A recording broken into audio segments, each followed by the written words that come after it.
Assalamu alaikum everyone and a very warm welcome to all of you. I hope everyone is doing well and doing great. On the behalf of Strategic Resource Affirmation, I would like to thank you all of for joining us today for our webinar on risk management in highly hazardous industries. We are very pleased to have you with us and we hope that today's session will provide you with the valuable and practical insights that you can apply in your professional environment. Before we begin, I would like to request everyone to please keep their microphones and cameras switched off during the session. If you have any kind of questions, you can post them in the chat box and we will address them during the question answer session. And now, without taking much of your time, I would like to hand over the session to our industry specialist and trainer, Mr. Mirza Noor Muhammad, who will take us through today's presentation. Sir, the floor is yours. Over to you. Thank you so much. Thank you very much, Miss Anisa. It is a pleasure having you hosting this program. Uh, I believe that participants are there now. Most of them are here. So, and if any other remains, they will keep on joining. So, I'm happy to share my views with all of you on the risk management for highly hazardous disease. What I saw in the participants is that many of the participants they are interested from industries and also from educational institutions, and they are directly, some of them are directly involved in hazardous industries, and some of them are attending this for knowledge sake. So whatever Sorry we to are interrupt, going, sir. what? Sir, can you please speak loudly? Okay, After, okay. Is it clear now, Anissa? yes, yes, it's clear. Okay. Okay, fine. So, as I was saying that most of them are directly related to the hazardous industries, and many are here for the sake of the knowledge, and some are students here also. So I welcome all of you, those who are here for seeking knowledge, and I would be very happy to share my knowledge on this specific topic. What we have divided this into understanding the hazards, uh, applying risk management tools, what are the safeguards and barriers, and the one important thing is the risk decision making. So we will talk on that. Uh, Let us see in the presentation here. We will start from understanding the hazard and risk. Then we will talk about what are the hazard sources. Because when we talk about hazard, we need to know from where hazards come. So the hazards from where they come are called hazard sources. So we will talk on hazard sources. Then because of those hazards and hazard sources, major accident hazards, what are there and how it converts into catastrophes, into major accidents. Then what are the risk assessment techniques? So we can make ourselves aware of that and we can save ourselves. We can make some mitigations and preventions. And for mitigation and preventions, there are the methodologies, different hierarchy of controls, risk assessment techniques, then risk-based decision making. Uh, this we will talk, then competence role in risk assessment. So competence is basically the human resources. If they are competent, they are also a barrier for the major hazards. So our outcome will be safer operations, lower risk, and sustainable performance. Let us start with very basic things. And the first basic thing, the definition of hazard, that what is hazard? Hazard होता क्या है?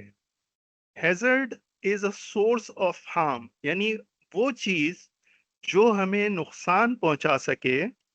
अब वो नुकसान पहुंचाने वाली चीज को हम हैजर्ड कहेंगे। फिर उसके बाद हमारे पास है, और हर हैजर्ड को हमें उसका लाइक्लीहुड देखना होता है। यानी मिसाल के तौर पे एक सिंपल एग्जांपल मैं दूं आपको कि हम लोग एक रूम में बैठे हुए हैं, जहां भी हम बैठे हुए हैं इसके ऊपर एक छत है। ये छत गिर सकती है, लेकिन कितना लाइक्लीहुड है, कितने इम्कानात हैं। तो अगर इसका लाइक्लीहुड कम है या ज्यादा है, ये सारी चीजें उसके ऊपर डिपेंड कर रही होती हैं कि ये रिस्क। तो फिर हम उसका कॉन्सिक्वेंस क्या है? कॉन्सिक्वेंस ये है कि वो हमें कितना नुकसान पहुंचाएगा, वो चीज हमें कितना इफेक्ट करेगी। तो ये जो कॉन्सिक्वेंस और लाइक्लीहुड है, इन दो चीजों को मिला के हम रिस्क कैलकुलेट करते हैं। अब ये जो आपको एक छोटा सा डायग्राम नजर आ रहा है जो सर्कल के अंदर है, जिसमें लाइक्लीहुड और कॉन्सिक्वेंस दो आइटम्स आपको नजर आ रहे हैं, तो जब हमें ये दो चीजें पता चल जाती हैं तो इसके जरिए से हम रिस्क निकाल लेते हैं। यानी हमें रिस्क रैंकिंग भी करनी होती है हैजर्ड्स की, कि हैजर्ड्स के जरिए से हमने उसका लाइक्लीहुड और कॉन्सिक्वेंस निकाला और रिस्क रैंकिंग निकाल ली। और रिस्क रैंकिंग की मदद से हम चीजों को प्रायोरिटाइज करते हैं। तो हमारे पास हैजर्ड है, रिस्क है, उसका हैजर्ड का लाइक्लीहुड और कॉन्सिक्वेंस से आता है। अब हमें जरूरत है कि हम हैजर्ड्स को आइडेंटिफाई करें। हैजर्ड्स को आइडेंटिफाई करने के लिए आपको बॉटम में तीन बेसिक क्वेश्चंस नजर आ रहे होंगे। व्हाट कैन गो रॉन्ग, यानी क्या गलत हो सकता है। तो जो भी गलत हो सकता है, what can go wrong is the hazard. यानी अगर अभी मैं इसको आम लैंग्वेज में अगर कहूँ कि कोई स्लिप हो सकता है, कोई गिर सकता है, स्लिप ट्रिप फॉल है, ये भी हैजर्ड्स हैं। किसी को इलेक्ट्रिक शॉक लग सकता है, ये भी हैजर्ड है। कोई इक्विपमेंट जो है वो रप्चर हो सकता है, ये भी हैजर्ड है। ठीक है, तो अब हम ये चीजें देखेंगे, सवाल पूछेंगे व्हाट कैन गो रॉन्ग। अच्छा, कितना बुरा हो सकता है उसकी वजह से, how bad it could be. तो ये जो how bad it could be है, ये क्या होगा? ये इसका कॉन्सिक्वेंस होगा। और जो हमारा थर्ड क्वेश्चन है, how often might it happen, कि कितने इम्कानात हैं कि ये कब होगा, किस फ्रीक्वेंसी से होगा, ये इसका लाइक्लीहुड होगा। तो अभी हम समझ गए, ये तीन टर्म्स हम आगे चल के बहुत दफा यूज कर रहे होंगे कि हैजर्ड क्या है, उसका रिस्क क्या है। उसकी बेसिस पे हम आगे चीजों को देखेंगे। अब जो हाई हैजर्ड ऑपरेशंस हैं, देखें, इंडस्ट्री में कोई भी एक्टिविटी हो, स्मॉलर एक्टिविटी हो या कोई लार्जर एक्टिविटी हो, there is no activity which is free of hazard. तो रिस्क कभी भी इंडस्ट्री के अंदर जीरो नहीं होता और ना हो सकता है। हम जिस चीज पर काम कर रहे होते हैं वो हम रिस्क को मिनिमाइज कर रहे होते हैं।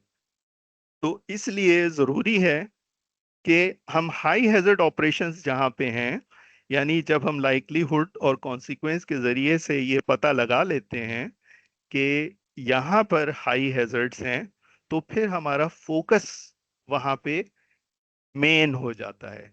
अब जो टिपिकल हैजर्ड सोर्सेस हैं जिनकी वजह से हाई हैजर्ड्स या मेजर एक्सीडेंट्स हो सकते हैं, वो जनाब हमारे पास हैं large inventories of flammable, toxic, reactive और कोरोसिव मटेरियल्स। अच्छा, ये चीजें जो हैं ये ओशा की डेफिनेशन है, occupational safety and health administration of USA, जो ओशा है। ये हमें बताता है कि अगर इन्वेंटरीज बहुत ज्यादा हैं किसी जगह, ऑयल गैस इतनी ज्यादा मिकदार में है, कोई टॉक्सिक गैस, कोरोसिव मटेरियल्स इतनी ज्यादा मिकदार में है, तो उस इंडस्ट्री में हैजर्ड्स जो हैं वो ज्यादा होंगे। आपका जो प्रोसेस है, जहाँ पे आपके जो रन कर रहा है, जो प्रोडक्ट आप बना रहे हैं, जो चीजें आपके इक्विपमेंट्स के अंदर मौजूद हैं, उनमें बहुत ज़्यादा जो जिन पैरामीटर्स पे वो काम कर रही होती है, वो टेम्परेचर पे काम कर रहे होते हैं, प्रेशर पे काम कर रहे होते हैं, लेवल पे काम कर रहे होते हैं, फ्लो पे काम कर रहे होते हैं।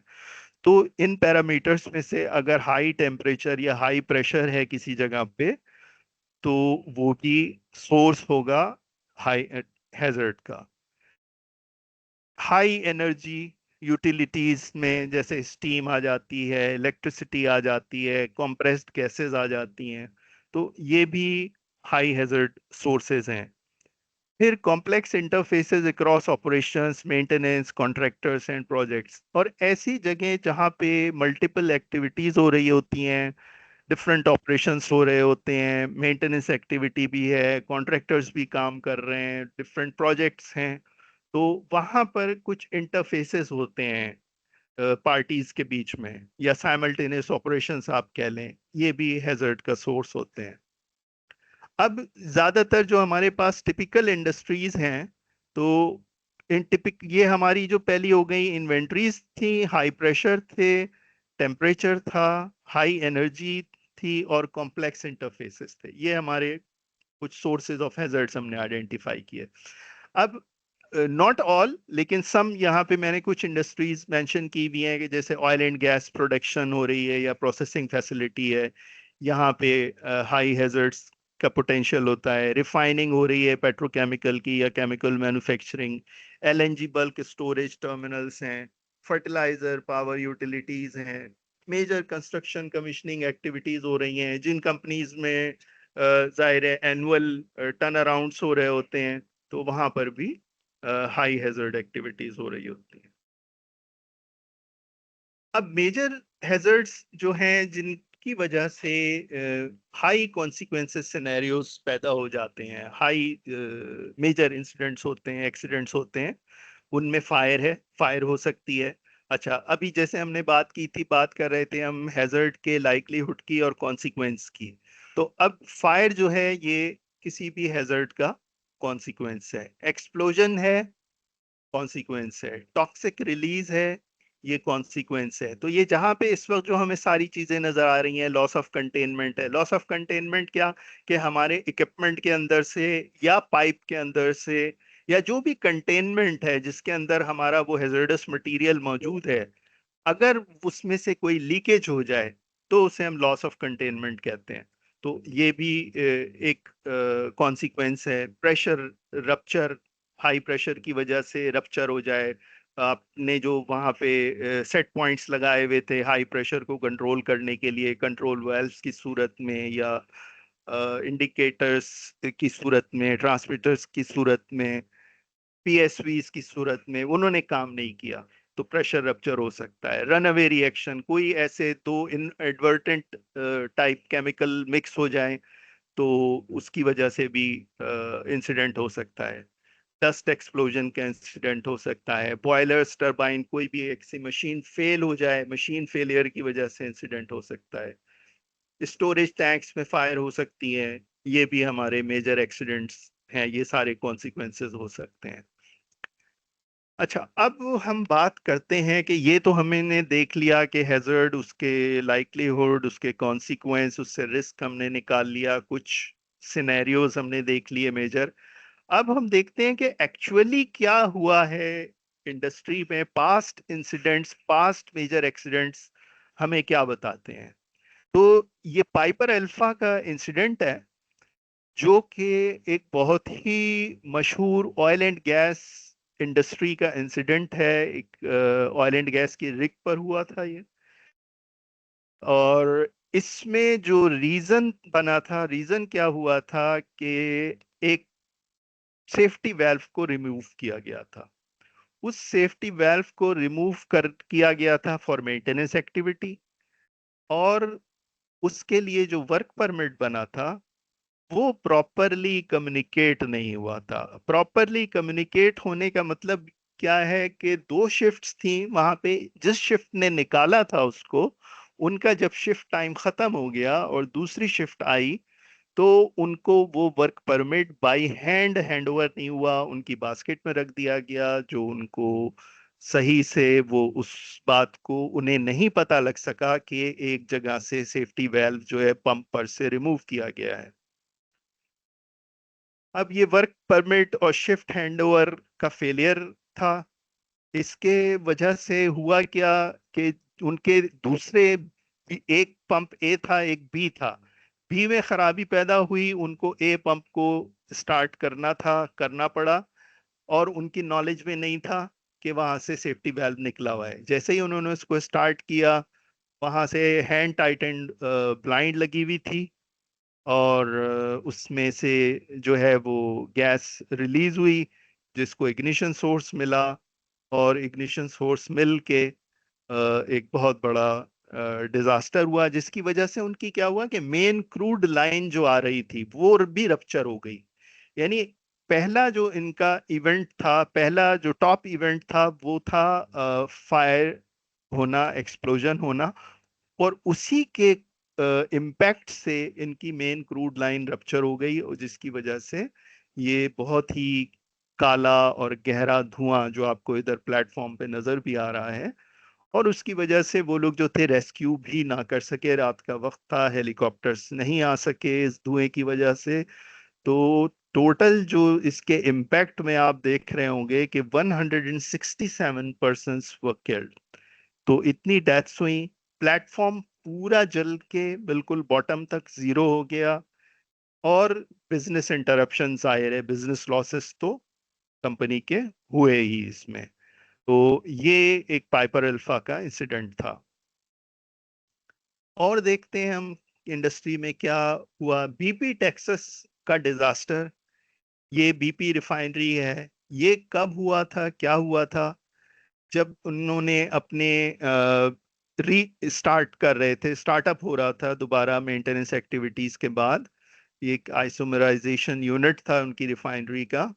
तो ये उसके स्टार्टअप के वक्त हुआ, टैंक को फिल करना था, और उनका जो कंट्रोल सिस्टम था उसका ऑपरेशनल फेलियर हो गया, जिसकी वजह से उन्हें पता नहीं लग सका, और उनके कुछ सिस्टम्स ने काम नहीं किया जो इंडिकेट करते, और टैंक ओवरफिल होके एक वेपर क्लाउड बन गया, और उस वेपर क्लाउड की वजह से यहाँ पर भी एक बहुत बड़ा हादसा हुआ, इंसिडेंट, फायर का, एक्सप्लोजन का, जिसकी वजह से 15 फैटेलिटीज हुई और 150 से ज्यादा इंजरीज हुई। तो इनका जो लेवल इंडिकेटर जिसने उनको इतला नहीं दी थी और मॉल फंक्शन किया था उस वक्त, उसकी वजह से ये इंसिडेंट हुआ। तो ये बीपी टेक्सास डिजास्टर का ये एक मेजर एक्सीडेंट था। वर्ल्ड फेमस सबसे पहला जो भोपाल डिजास्टर जो इंडिया में, अ, आप लोगों में से मेरे ख्याल में मेजॉरिटी जो यहाँ पे यंगर लोग बैठे हैं, उन्होंने सिर्फ इसके बारे में पढ़ा होगा, सुना होगा, या अगर आप लोगों ने इसकी जो नेटफ्लिक्स पे वीडियो भी आई है सीरीज रेलवे मैन, अगर वो देखी होगी तो आप लोगों को थोड़ा बहुत इसका बैकग्राउंड होगा। इसमें क्या हुआ था, इसमें भी यही हुआ था कि उनका स्टैंडर्ड ऑपरेटिंग प्रोसीजर का फेलियर इसलिए यहाँ पे मेंशन है कि एक ऑपरेटर जो कि नया था, उसको पूरी एसओपी का इल्म नहीं था। उसको नहीं पता था कि यहाँ पर जो मिथाइल आइसोसाइनाइड है उसके टैंक में वाटर मिक्स नहीं होना चाहिए, लेकिन वो वाटर मिक्स हो गया उसकी गलती की वजह से, और ये एक्सोथर्मिक रिएक्शन हो गया, जिसकी वजह से प्रेशर बिल्टअप हुआ, टैंक रप्चर हुआ, पीएसवी रप्चर हुआ, पॉप नहीं कर सका, वो पीएसवी ने फंक्शन नहीं किया अपना।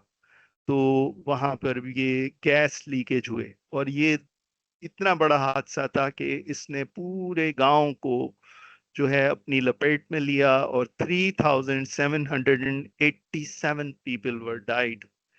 तो ये एक बहुत बड़ा इंसिडेंट था एमआईसी स्टोरेज टैंक का। तो अब ये एमआईसी स्टोरेज टैंक, इसके बाद क्या हुआ, इसके इम्पैक्ट्स में बिजनेस लॉसेस जैसे हम बात कर रहे होते हैं जहाँ पे, तो जो कंपनी थी उसको अपने बिजनेस ऑपरेशंस बंद करना पड़े, और फिर उन्होंने अपने जो दूसरे बिजनेसेस स्टार्ट किए वो अपने नाम से वो स्टार्ट नहीं कर सके। उन्होंने जहाँ पे अपने दूसरे बिजनेसेस किए फिर दूसरे नाम से स्टार्ट किए। तो ये एक मेजर जो बिजनेस इम्पैक्ट होता है, बिजनेस रेपुटेशन, ये भी एक बिजनेस इम्पैक्ट होता है। तो ये यहाँ पे जनाब हुआ था भोपाल का डिजास्टर। वेस्ट फर्टिलाइजर कंपनी में एक्सप्लोजन हुआ, ये एक स्टोरेज फैसिलिटी में ब्लास्ट हुआ था, एक्सप्लोजन हुआ था। एक हमारे पास केमिकल होता है, इसमें अमोनियम नाइट्रेट, ठीक है, ये वहां पे स्टोर होता था। ये थोड़ी सी इसको हीट चाहिए होती है, थोड़ा सा इसे टेम्परेचर मिलता है तो ये एक्सप्लोड कर जाता है। तो ये जिस जगह पे स्टोर्ड था वो प्रॉपर स्टोरेज नहीं था, नियर बाई स्टोर में आग लगी, उसका टेम्परेचर जो था उसकी थ्रू रेडिएशन इसको हीट मिली और ये एक्सप्लोड कर गया।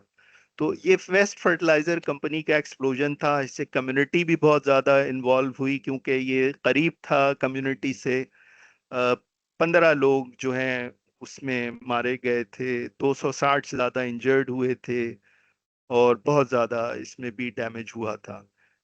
अच्छा जनाब, इसके बाद जो अगला मैं आपको दिखा रहा हूँ इंसिडेंट, ये बैरूत पोर्ट पर एक्सप्लोजन हुआ। बैरूत पोर्ट का जो ये एक्सप्लोजन है, इसमें भी यही अमोनियम नाइट्रेट केमिकल स्टोर हुआ हुआ था, वहां पे काफी अरसे से रखा हुआ था, अबंडन था। और इसके क्या खतरात हैं उसके बारे में किसी ने उसको अवेयरनेस नहीं थी, या असेस नहीं किया था, या उसको इग्नोर किया हुआ था। और यहाँ पर भी उसको जो है टेम्परेचर मिला और ब्लास्ट हुआ, और ये बहुत बड़ा ब्लास्ट ये भी हुआ जिसमें 200 से ज्यादा लोग जो हैं वो मरे, और 6,500 से ज्यादा लोग जख्मी हुए, और काफी ज्यादा डिस्ट्रक्शन हुई उसमें अतराफ की आबादियों में और पोर्ट के ऊपर।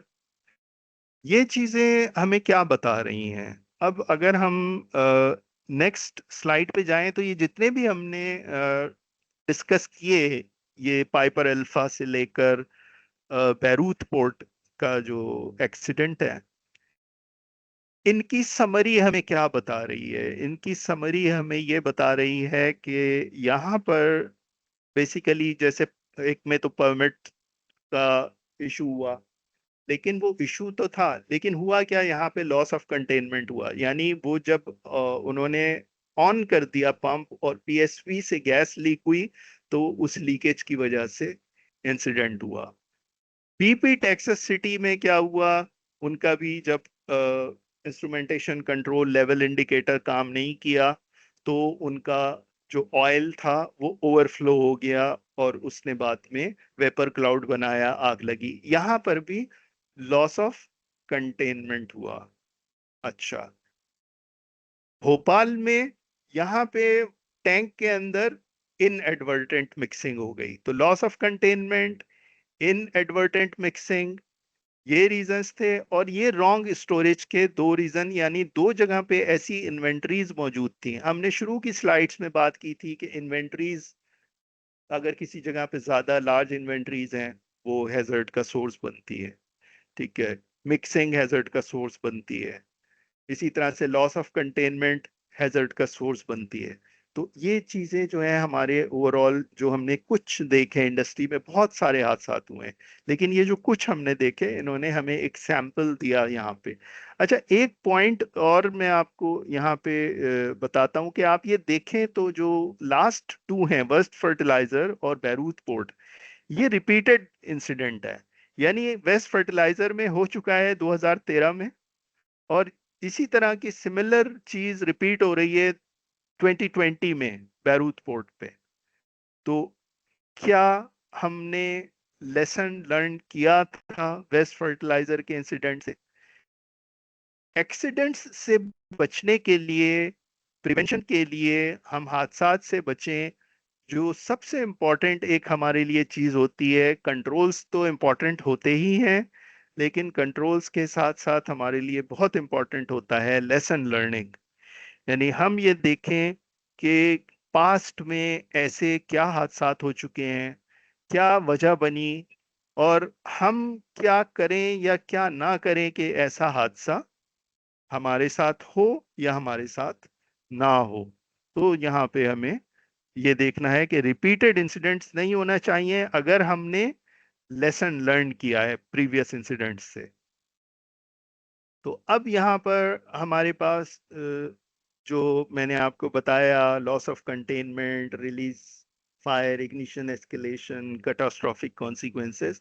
तो जब भी हैजर्डस मटेरियल जो है किसी जगह पे है, वो चाहे पाइपलाइंस के अंदर है, टैंक्स के अंदर है, स्टोरेज के अंदर है, हमें उस पे बहुत ज़्यादा कंसर्न होनी चाहिए और हमें स्टडी करके रखना चाहिए। अच्छा, यहाँ पे एक और चीज़ मैं बता दूं कि हमारे लिए स्टडी का उनके कॉन्सिक्वेंसेस, हैजर्ड्स के लिए जो सबसे इम्पोर्टेंट होती है, हर इंडस्ट्री में होता है, वो होती है एसडीएस, यानी सेफ्टी डाटा शीट्स।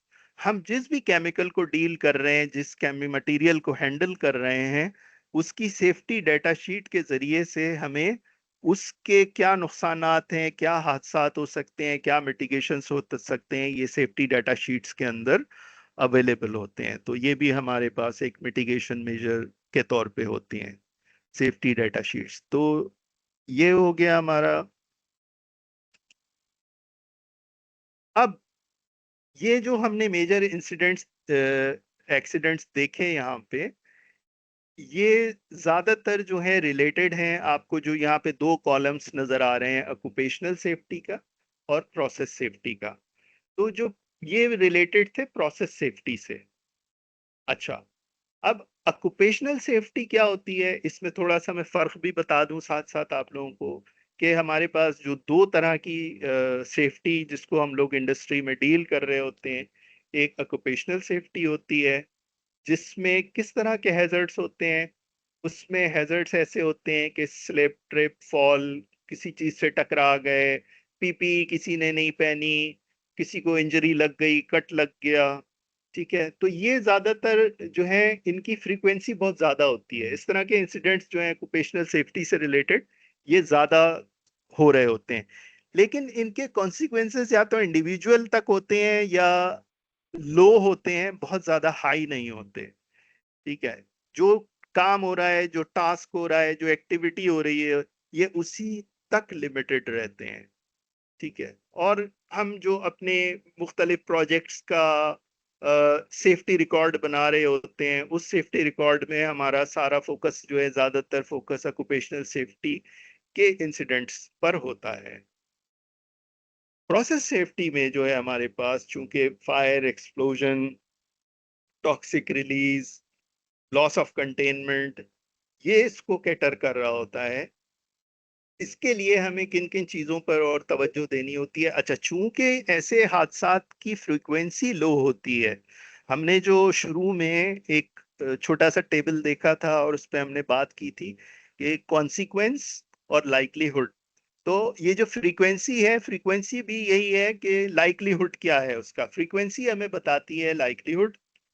तो क्या इम्कानात इसके कम होते हैं प्रोसेस सेफ्टी इंसिडेंट्स के, लेकिन जब होता है तो उसके इम्पैक्ट्स और कॉन्सिक्वेंस बहुत हाई होते हैं। ठीक है, अब हमें यहाँ पे सिस्टम्स पे फोकस करना होता है, बैरियर्स, कंट्रोल्स लगाने होते हैं। हमारी कोशिश होती है कि बाय डिजाइन हम उसको सेफ डिजाइन करें। ठीक है, अपने ऑपरेशंस को सही तरीके से परफॉर्म करें।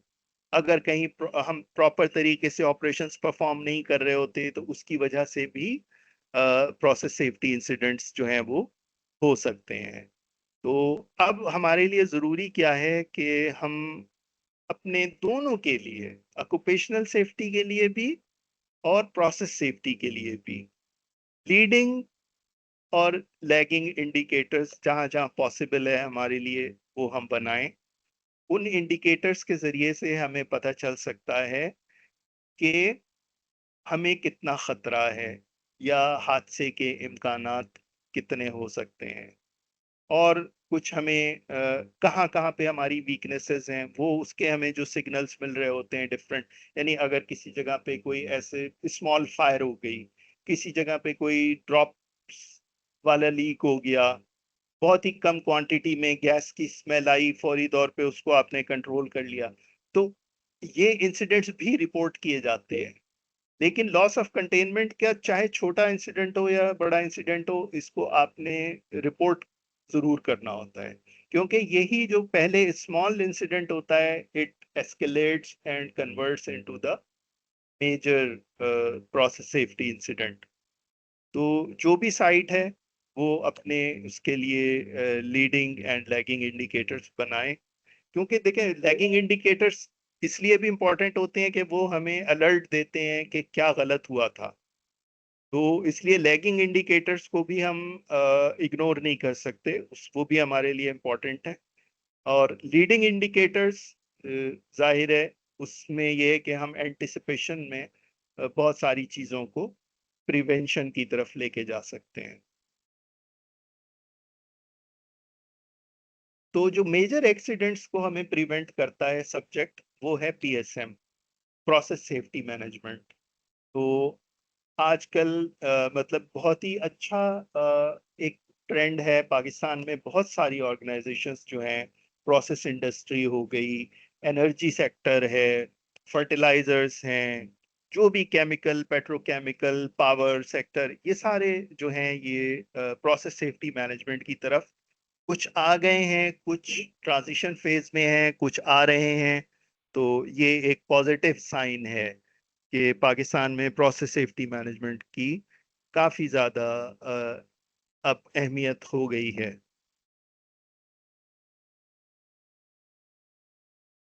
अब हमें ये देखना है कि जो हमारे हादसात से हमें बचना है, चाहे वो ऑक्युपेशनल सेफ्टी से रिलेटेड हो या प्रोसेस सेफ्टी से रिलेटेड हो, हमें उसके लिए पूरा एक रिस्क मैनेजमेंट अप्रोच हमारी होनी चाहिए। और वो रिस्क मैनेजमेंट साइकिल क्या है, जैसे हमने शुरू में देखा था कि हमें हैजर्ड्स को आइडेंटिफाई करना चाहिए। हमें जब तक हैजर्ड्स का पता नहीं होगा, हम उसका रिस्क असेसमेंट नहीं कर सकते। तो पहला जो नंबर वन है हमारे लिए कि हम हैजर्ड्स को आइडेंटिफाई करें। हैजर्ड्स को आइडेंटिफाई करने के लिए हमें सबसे इम्पोर्टेंट क्या नॉलेज और अवेयरनेस होना चाहिए कि हमारे पास कंपनी में सोर्सेज ऑफ हैजर्ड्स क्या क्या हैं। यानी कौन सी ऐसी किस जगह पे केमिकल यूज हो रहे हैं तो वो सोर्स फॉर केमिकल हैजर्ड है, किस जगह पे हाई टेम्परेचर प्रेशर है तो वो hazard for high temperature pressure है। ठीक है, किस जगह पे हमारे पास जो है वो लीकेजेस की इम्कानात हैं, वहाँ पे हमारे किस तरह से जो है, तो वो हम रिस्क असेसमेंट जो है अपना पूरा फोकस करेंगे हैजर्ड्स पे। हैजर्ड्स के बाद उन हैजर्ड्स के लाइकलीहुड और कॉन्सिक्वेंस को देख के हम असेस करेंगे रिस्क को। अच्छा, रिस्क असेस करने का हमें फायदा क्या होता है? रिस्क असेसमेंट बेसिकली जैसे आप कोई हैजर्ड का आपने देखा कि उसका कॉन्सिक्वेंस जो है वो 2 है और उसका लाइकलीहुड जो है वो भी 2 है, तो आपने सिंपली टेबल की तरह से 2 2s आर 4 4 आपने उसका रिस्क कैलकुलेट करके निकाल लिया। लेकिन एक और आपने दूसरे हैजर्ड को देखा, उसका कॉन्सिक्वेंस 3 है और उसका लाइकलीहुड 2 है, तो ये आपने मल्टीप्लाई किया तो आपको रिस्क जो है 6 आया आपके पास। तो रिस्क असेस करने से आपको क्या पता चला कि कौन सा रिस्क जो है वो हाई है और कौन सा रिस्क मॉडरेट होगा और कौन सा रिस्क जो है वो लो लेवल पे होगा। तो इसलिए रिस्क असेसमेंट जरूरी होता है। तो हैजर्ड आइडेंटिफाई किया, उसको रिस्क असेसमेंट किया, जब हमने रिस्क असेसमेंट किया तो हमें पता चला लेवल ऑफ रिस्क, और फिर लेवल ऑफ रिस्क को देखते हुए हमें कंट्रोल्स को सिलेक्ट करना होता है कि हमें यहाँ पे कितने रिसोर्सेज लगाने हैं, किस तरह के कंट्रोल्स लगाने हैं। यानी एक जो टर्म होती है इंडस्ट्री में यूज, वर्स्ट फर्स्ट बेसिस, यानी जो सबसे बुरा है होने वाला है उसके लिए हमें ज्यादा फोकस करना है, ज्यादा कंट्रोल्स लगाने हैं। ठीक है।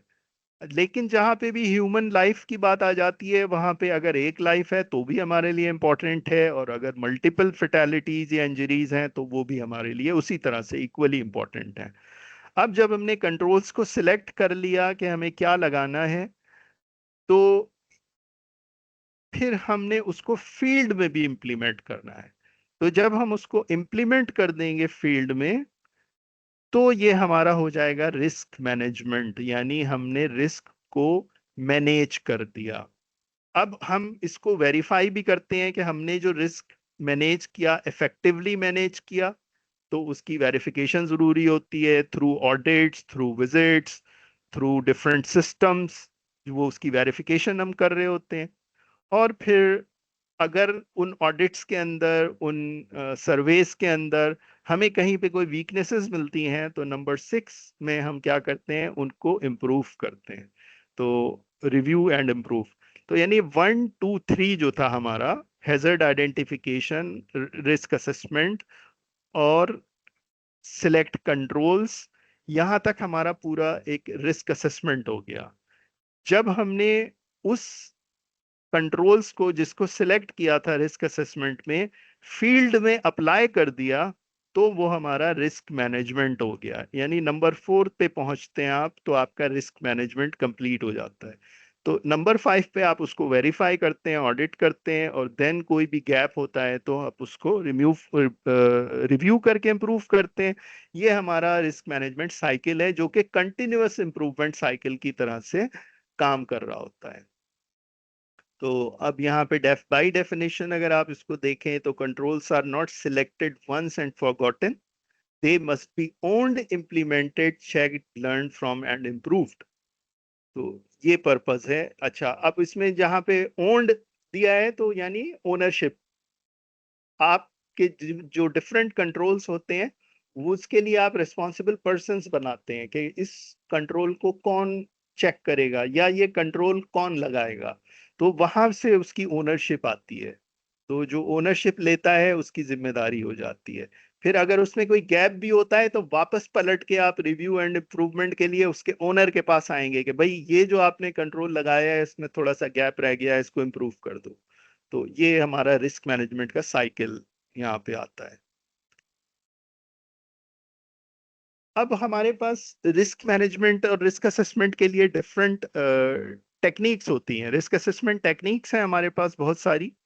अ, अभी हम क्या है कि यहाँ पर चूंकि वेबिनार में हमारा थोड़ा सा लिमिटेड टाइम है, तो हम इसके बारे में आपको मुख्तसर बताएंगे कि हैजिड है जैसे एक टेक्निक, वो क्या करती है, उसको हम कब इस्तेमाल करते हैं।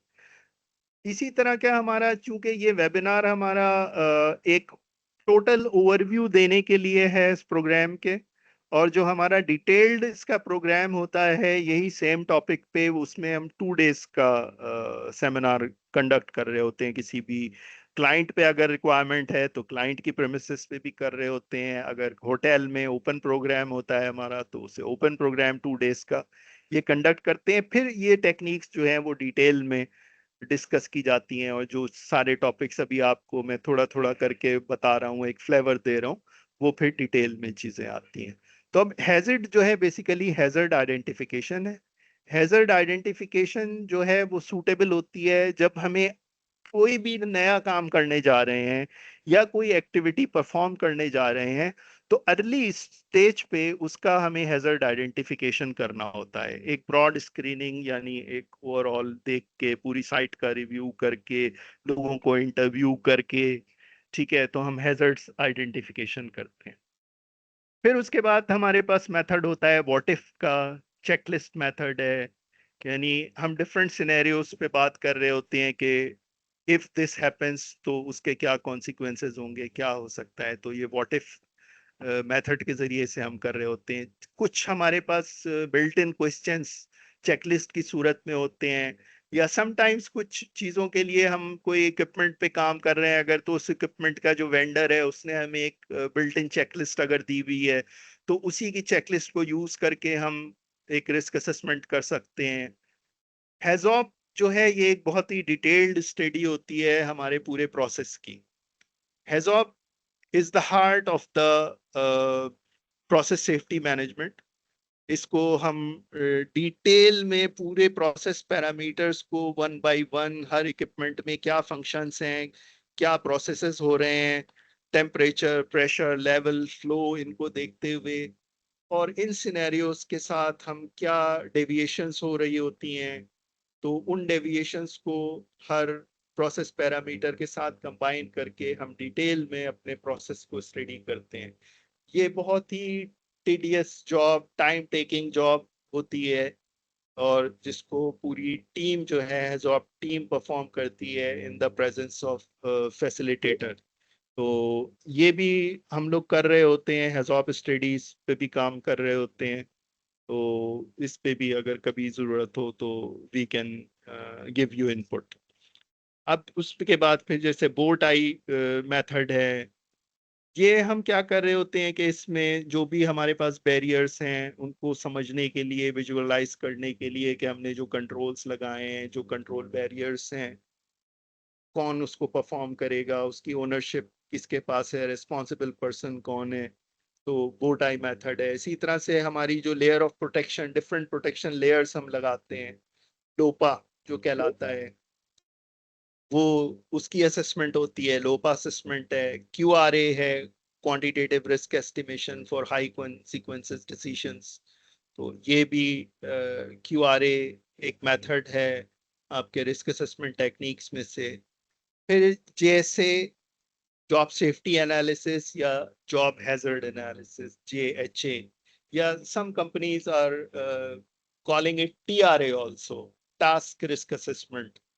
तो जैसे कहें, JHA कहें या टास्क रिस्क असेसमेंट कहें, इसमें बेसिकली हम जो भी काम या एक्टिविटी टास्क परफॉर्म करने जा रहे होते हैं, तो उस टास्क को डिफरेंट डिवाइड करते हैं स्टेप्स में, और फिर देखते हैं हर स्टेप में क्या हैजर्ड है।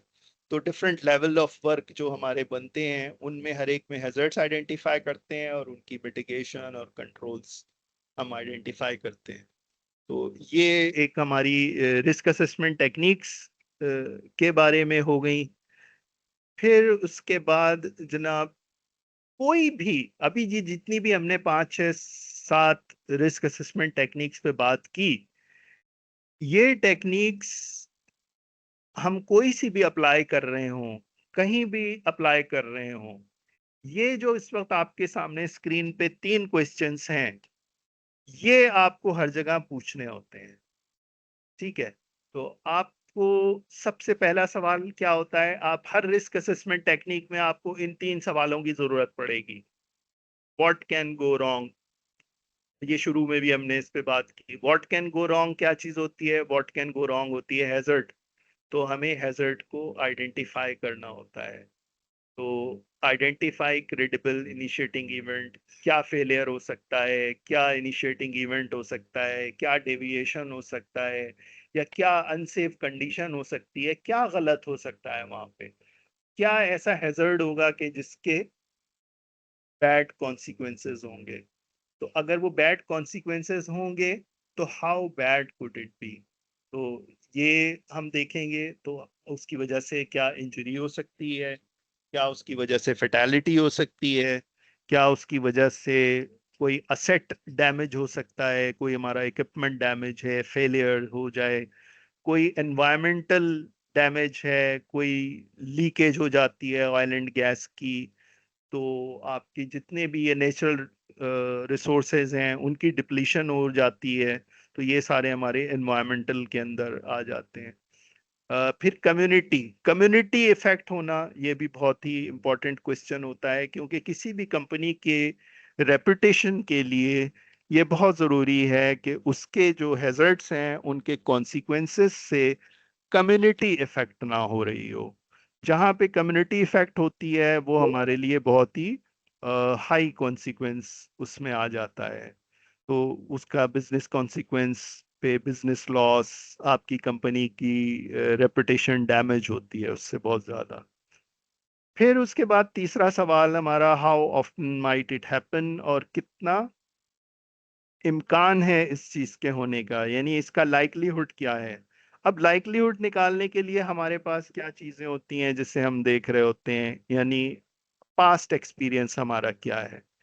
यानी अब उसमें क्या होता है कि हम एक तो ये भी चीज देख रहे होते हैं कि हम जिस किस इंडस्ट्री को बिलोंग कर रहे हैं। अगर आप ऑयल एंड गैस इंडस्ट्री को बिलोंग कर रहे हैं, या फर्टिलाइजर को बिलोंग कर रहे हैं, या पेट्रोकेमिकल को बिलोंग कर रहे हैं, पावर इंडस्ट्री है, तो आप देखेंगे कि आपके स्पेसिफिक सेक्टर में इस तरह के इंसिडेंट्स कितने हुए हैं, कब हुए हैं, ठीक है, या नहीं हुए हैं। अगर उस इंडस्ट्री में स्पेसिफिक सेक्टर में उस तरह का उस नेचर का इंसिडेंट हुआ ही नहीं है कभी, तो आप कहेंगे कि हम थोड़ा सेफ हैं, क्योंकि हमारी इंडस्ट्री में ये इंसिडेंट नहीं होता। उसके लिए उसका जो लाइक्लीहुड है वो कम हो जाएगा।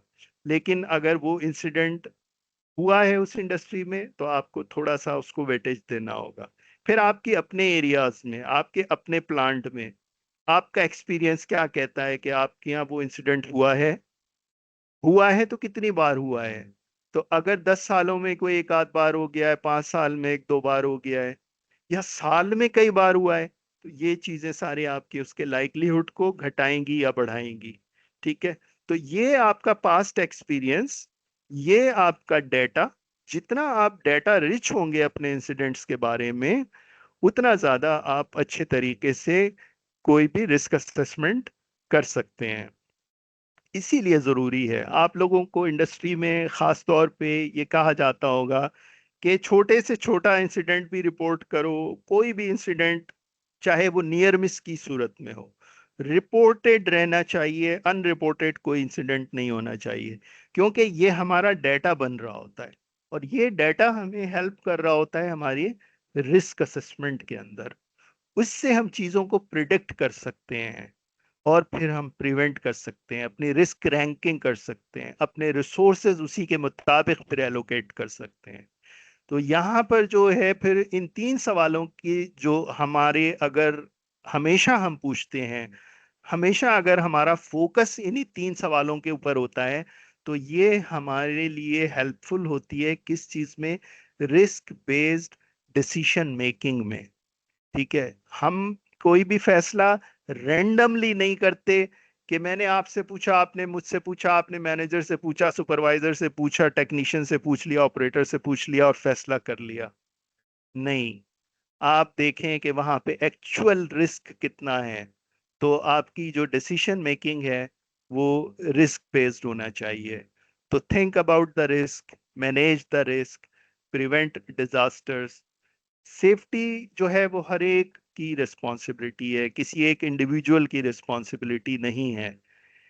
तो यानी अगर किसी ऑर्गेनाइजेशन में ऐसा कल्चर है कि वो सिर्फ एचएससी डिपार्टमेंट को समझा जाए कि वही जिम्मेदार हैं, नहीं, HSC department is a support function.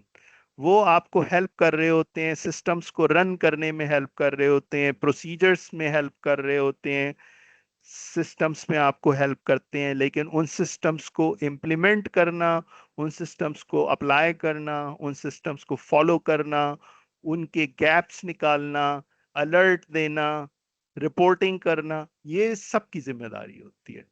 ठीक है। तो ये हमारी रिस्क बेस्ड अप्रोच होनी चाहिए।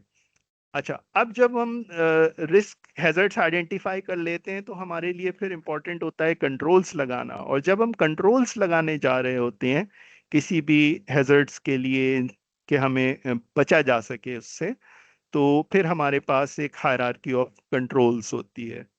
अब उस हायरार्की ऑफ कंट्रोल में हमारे पास जो पहला ऑप्शन होता है वो एलिमिनेट का होता है, कि हम रिस्क को या हैजर्ड को एलिमिनेट कर सकते हैं वहां से या नहीं कर सकते। अगर एलिमिनेट कर सकते हैं तो फिर बहुत अच्छी बात होती है, कि अगर वहां से आपने उसको एलिमिनेट कर दिया तो फिर रिस्क आपने खत्म कर दिया। यही सूरत है आपकी एक रिस्क को वहां से, मिसाल के तौर पे, अब एग्जाम्पल मैं यहाँ पे दूं आपको, कि आपको कोई हॉट वर्क एक्टिविटी करनी है, और वो हॉट वर्क एक्टिविटी आप गए प्रोसेस एरिया में, आपको किसी भी कोई स्पूल है या कोई ऐसा वहाँ पे इक्विपमेंट है जिस पे आपको कुछ हॉट वर्क एक्टिविटी करनी है। आपने देखा कि ये तो प्रोसेस एरिया के अंदर है, इसके अंदर तो यहाँ पे सराउंडिंग में फ्लेमेबल मटेरियल भी है, तो यहाँ हम बहुत ही रिस्की बिजनेस होगा कोई हॉट वर्क करना। अगर आप उसको रिमूव कर सकते हैं वहां से, तो उस जॉब पीस को आप रिमूव करेंगे, रिमूव करने के बाद उसको अपने वर्कशॉप में लाएंगे और वर्कशॉप में लाके आप उसको रिपेयर कर लेंगे डैमेज को, और उसको वापस ले जाके इंस्टॉल कर देंगे। तो उसके रिमूवल और इंस्टॉलेशन के हैजर्ड्स तो रहेंगे अपनी जगह पे, लेकिन जो हॉट वर्क एक्टिविटी करनी थी आपको, वो फिर आप प्रोसेस एरिया में करने से बच जाएंगे। वो आप उसको वर्कशॉप में या यार्ड में ले जाके करेंगे। तो यहाँ पे आपने क्या किया, हॉट वर्क एक्टिविटी के हैजर्ड्स को एलिमिनेट कर दिया। तो इस तरह से हम एलिमिनेट भी कर सकते हैं। कहीं पे हम सब्स्टिट्यूट कर सकते हैं। कोई लेस हैजर्डस ऑप्शन है अगर, यानी अगर आपको किसी जगह पे कटिंग करनी थी, वहां पे आप हॉट कटिंग के बजाय कोल्ड कटिंग कर सकते हैं, तो आपने एक सब्स्टिट्यूट कर दिया उसको, मेथड ऑफ वर्क को, उसके जरिए से आपने फिर डिफरेंट, हमारे पास इंजीनियरिंग कंट्रोल्स होते हैं, डिजाइन के जरिए से हमने डिजाइन ऐसा बनाया, बाई डिजाइन उसको कंट्रोल कर लिया, या थ्रू कंटेनमेंट्स, थ्रू इंटरलॉक्स। ये हमारे पास जितने भी इंजीनियरिंग कंट्रोल्स होते हैं, कहीं पे अगर मूविंग मशीन पार्ट्स हैं, आपने उसके ऊपर सेफ्टी गार्डिंग की हुई है, तो कवर्स हैं, तो आपने उस तरह से उसको एक इंजीनियरिंग कंट्रोल के जरिए से सेव कर लिया या हैजर्ड को कंट्रोल कर लिया। एडमिनिस्ट्रेटिव जो है, आपकी जितने भी कंपनी के प्रोसीजर्स हैं, सेफ्टी प्रोसीजर्स हैं, ऑपरेशनल प्रोसीजर्स हैं, इवन आपके जो मेंटेनेंस के वर्क प्रोसीजर्स हैं, मेंटेनेंस प्रोसीजर्स हैं, वो भी हेल्प कर रहे होते हैं। क्यों?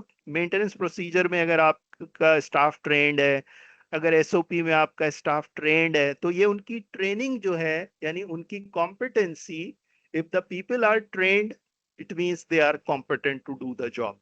तो अगर उन्होंने सही से उसकी ट्रेनिंग की हुई है, तो वो भी एक तरह से आपका एडमिनिस्ट्रेटिव कंट्रोल है, जो कि हैजर्ड्स को और रिस्क्स को कंट्रोल करेगा। PPE last line of defence है। पीपीई यानी पर्सनल प्रोटेक्टिव इक्विपमेंट, यानी वो चीजें जो हम काम के दौरान प्लांट एरिया में इस्तेमाल कर रहे होते हैं।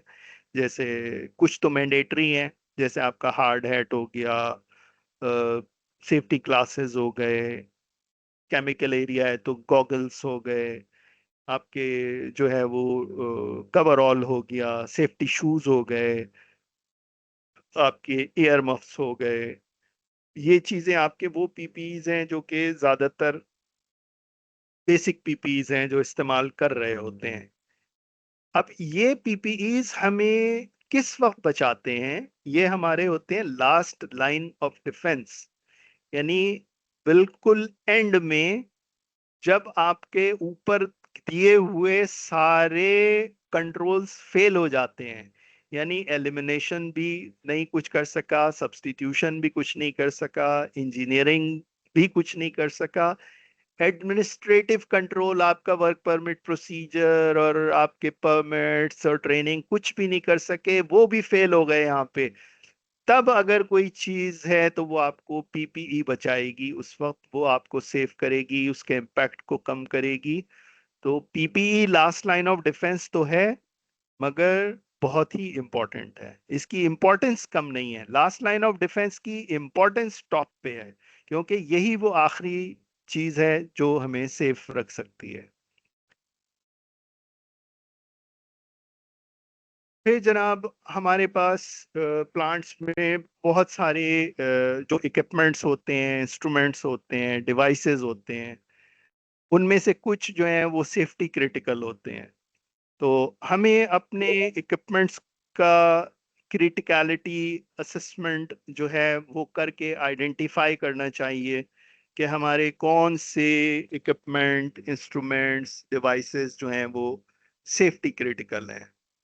और उनको सेफ्टी क्रिटिकल होने की वजह से हमें क्या करना होगा?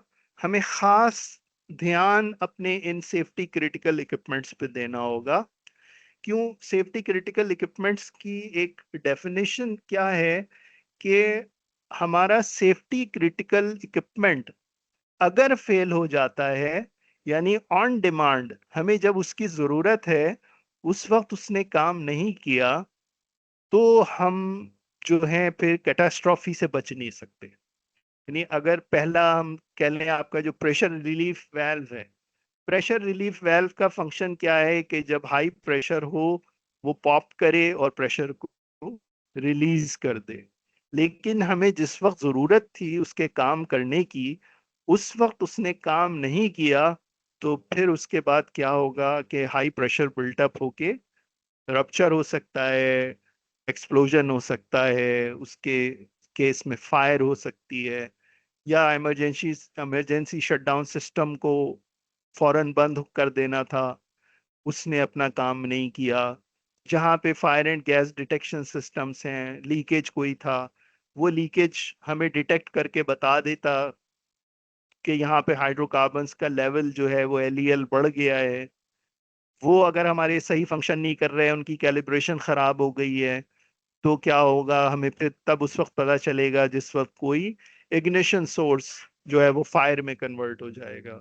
तो ये हमारी जितनी भी चीजें यहाँ पे हैं, हमारे वो सेफ्टी वेल्व्स हो सकते हैं, कंट्रोल सिस्टम्स हो सकते हैं, और फिर टैंक के साथ containment system, fire water systems वो सही काम कर रहे हैं नहीं कर रहे, क्रिटिकल अलार्म्स, इमरजेंसी पावर। अब जैसे इमरजेंसी पावर की भी बड़ी अहमियत होती है। एक बार जो है एक इंडस्ट्री में उनका जो था बॉयलर को जो पंप वाटर कर दे रहा होता था, पंप वो खराब हुआ। किस वजह से?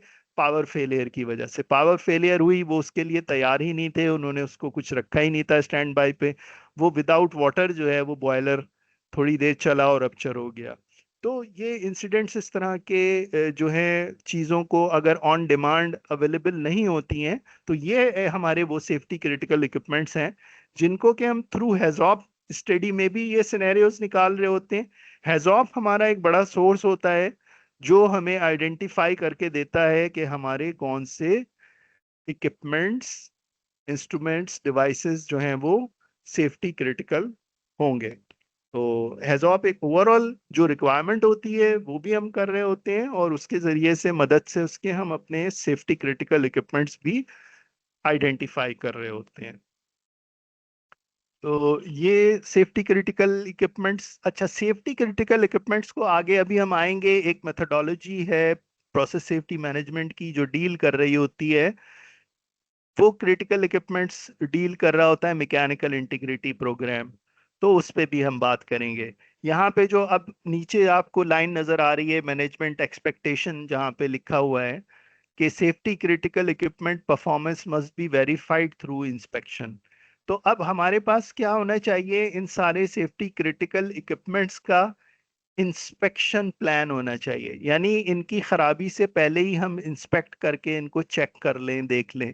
जहाँ पे टेस्टिंग की ज़रूरत है हम उसको टेस्ट करके चेक कर लें कि ये फंक्शन कर रहे हैं नहीं कर रहे हैं। जहाँ पे प्रिवेंटिव मेंटेनेंस है, उसे हम प्रिवेंटिव मेंटेनेंस एक साइकिल या फ्रीक्वेंसी के मुताबिक 6 मंथली, ईयरली, 2 ईयरली, डिपेंड करता है कि आपकी वेंडर रिकमेंडेशन क्या है, आपका पास्ट एक्सपीरियंस क्या है। तो फिर आप उन चीज़ों को अपने रेगुलर पीएम में रख सकते हैं, या अगर आपको उसे टर्न अराउंड में रखना है तो आप उसको टर्न अराउंड में रखें। तो इस तरह से आप इसको मेंटेन करेंगे, इंस्पेक्ट करेंगे रेगुलरली। फिर हमारे पास आ जाते हैं कि हाई रिस्क डिसीशंस। इनको जो है वो डिटेल्ड रिव्यू के बुनियाद पे होना चाहिए, इनको इनफॉर्मल जजमेंट के ऊपर नहीं होना चाहिए। अब जब हम रिस्क किसी चीज का निकालते हैं और वो बहुत हाई रिस्क में चला जाता है, तो वो फिर हमारे लिए किस कैटेगरी में आ जाता है? Unacceptable risk.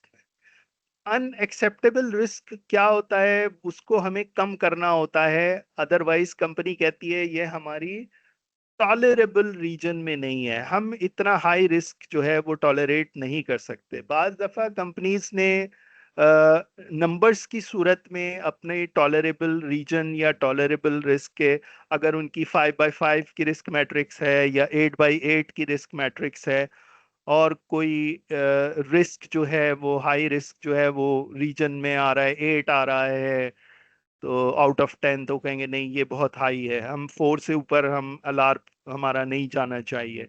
तो वो टॉलरेबल रीजन जो है उनका वो उसकी लिमिट कर देंगे, 4 पे कर देंगे कि इससे ऊपर अगर रिस्क है तो वो एक्टिविटी हमने परफॉर्म नहीं करनी है।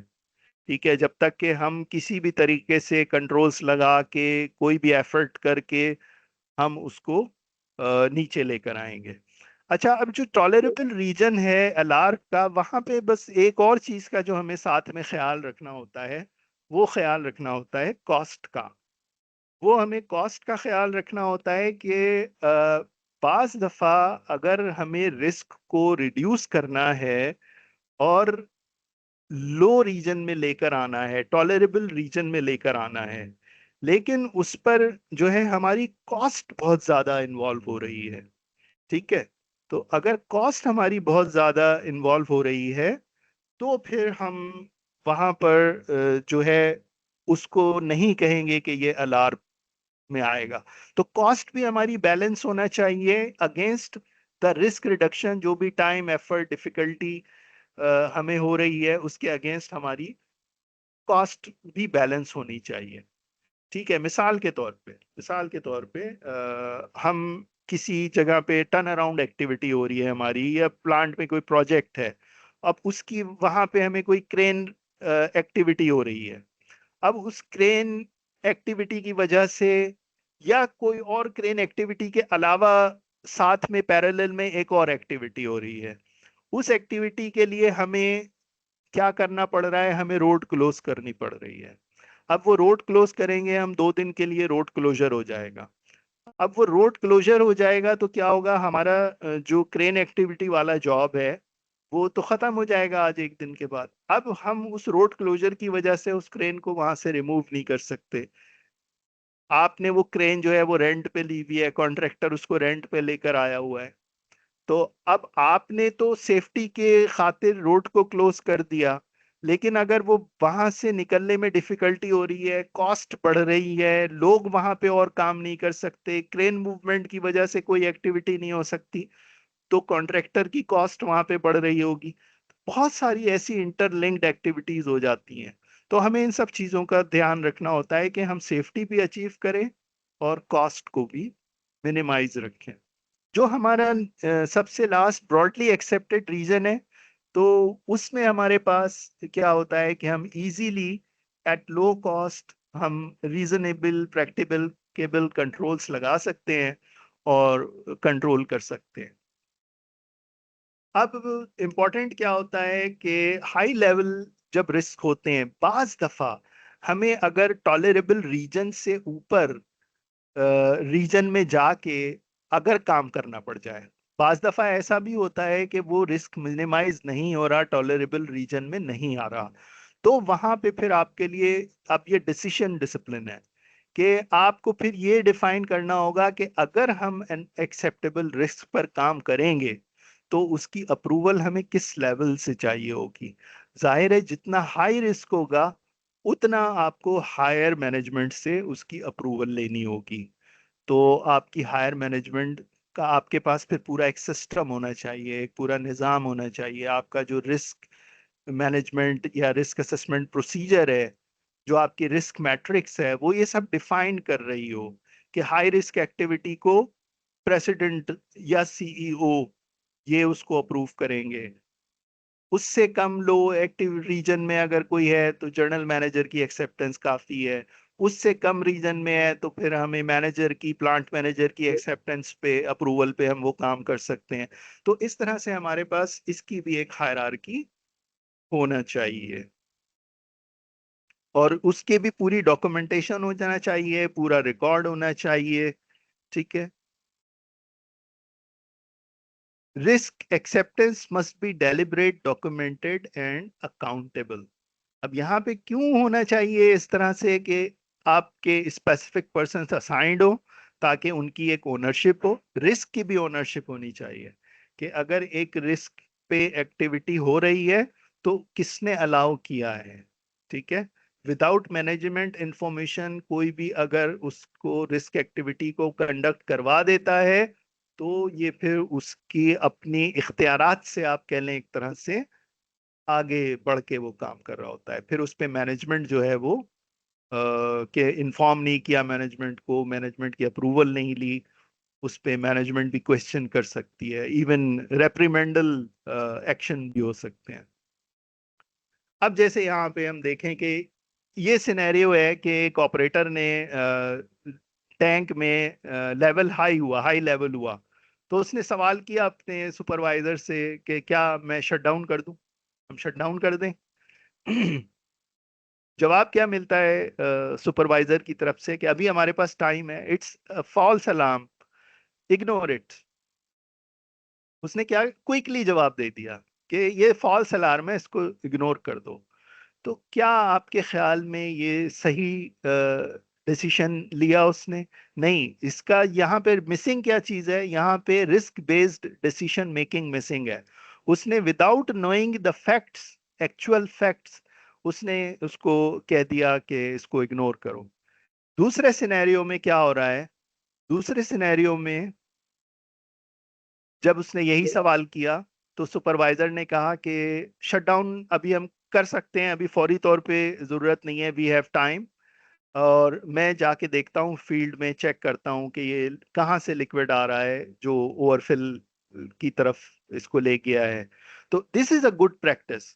यानी क्या गुड प्रैक्टिस है कि हमने सिचुएशन को पहले असेस करना है, क्या रीजन बना है उसका और किस वजह से ऐसा हुआ है। हमें इन्फॉर्म्ड डिसीशंस लेने की जरूरत होती है।